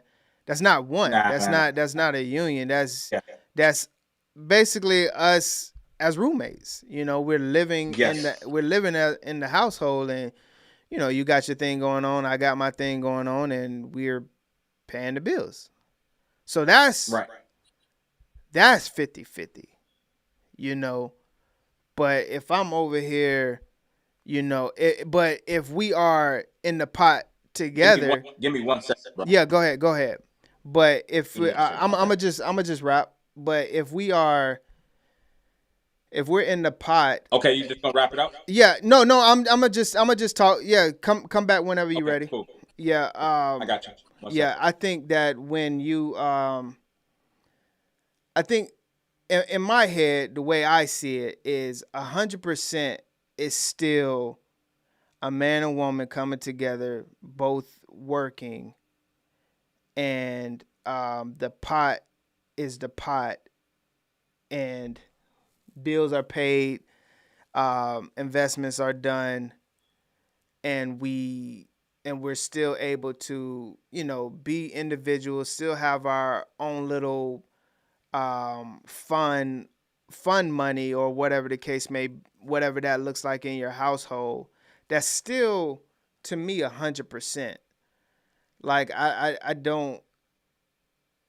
I think a lot of relationships hurt when we look at what 100% supposed to be versus the 50-50, you know. And I think that yeah, I think that is the key when you kind of look at it. But let's see, I can wrap it there, and we can continue the conversation for Thursday. I'm going to, let's see here, I'm going to read a little bit of kind of like what I was feeling this morning, and then we can bounce from there. Let's see, what do I have?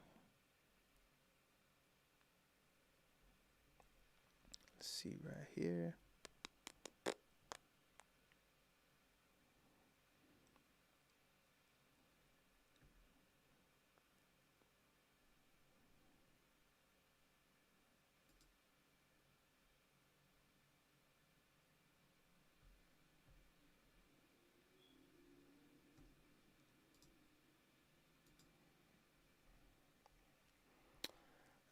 So let's see. Why is this like this? I'm back, man. That water ran through me, big dog. Nah, you good. Yeah, I'm just wrapping it up there, and I was just telling everyone that's still in that just read a little bit of the word that I was feeling, and then I'm gonna wrap out and then see it Thursday. But tonight's word is out of Proverbs 14, verse 23. It has a little bit of what we talked about earlier. In all labor, there is profit, but idle chatter leads only to poverty. And kind of like what I think about when I hear this and when I kind of like dissect it a little bit, is to me it means like through all work, through God, it's gonna lead to profit. And profit doesn't always have to mean a lot of money.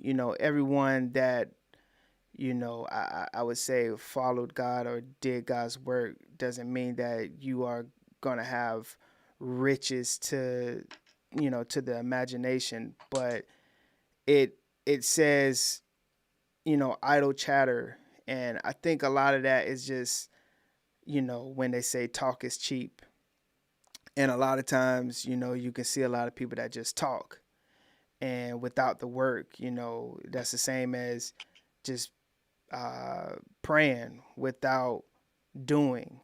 And, right here is basically saying like, throughout this week and on, like, let's just put in the work.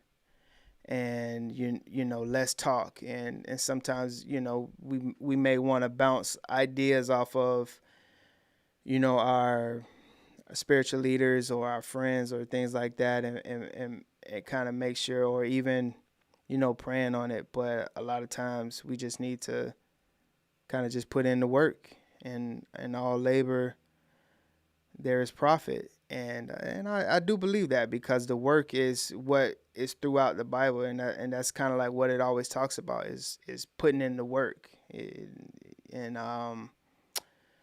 that's what I say, and that's what I say going into the week is just make sure you put in the work. And that's what I got for this week. I appreciate y'all for stopping through for a good conversation. I appreciate everyone that came into the chat. Until next time, we'll see you Thursday. Peace.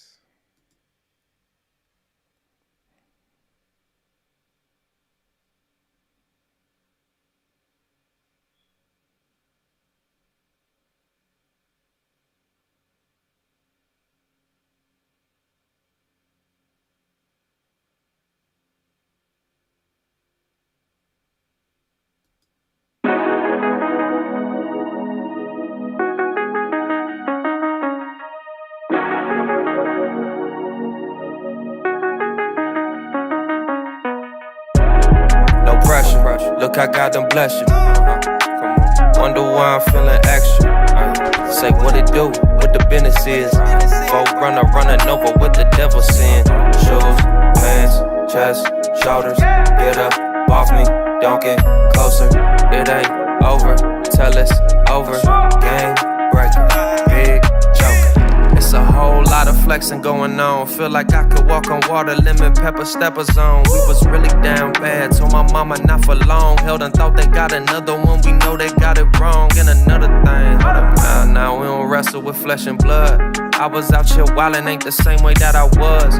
Tapping when I pray, I'm tapping like I know the blood. Back up with the hate, respectfully, it's all in love. Hairline check, fade, check. The only chains ain't broken is the ones that's on my neck. The coldest with some boldness got me flowing with the vets. It's all there, ain't no need to second guess. Yes.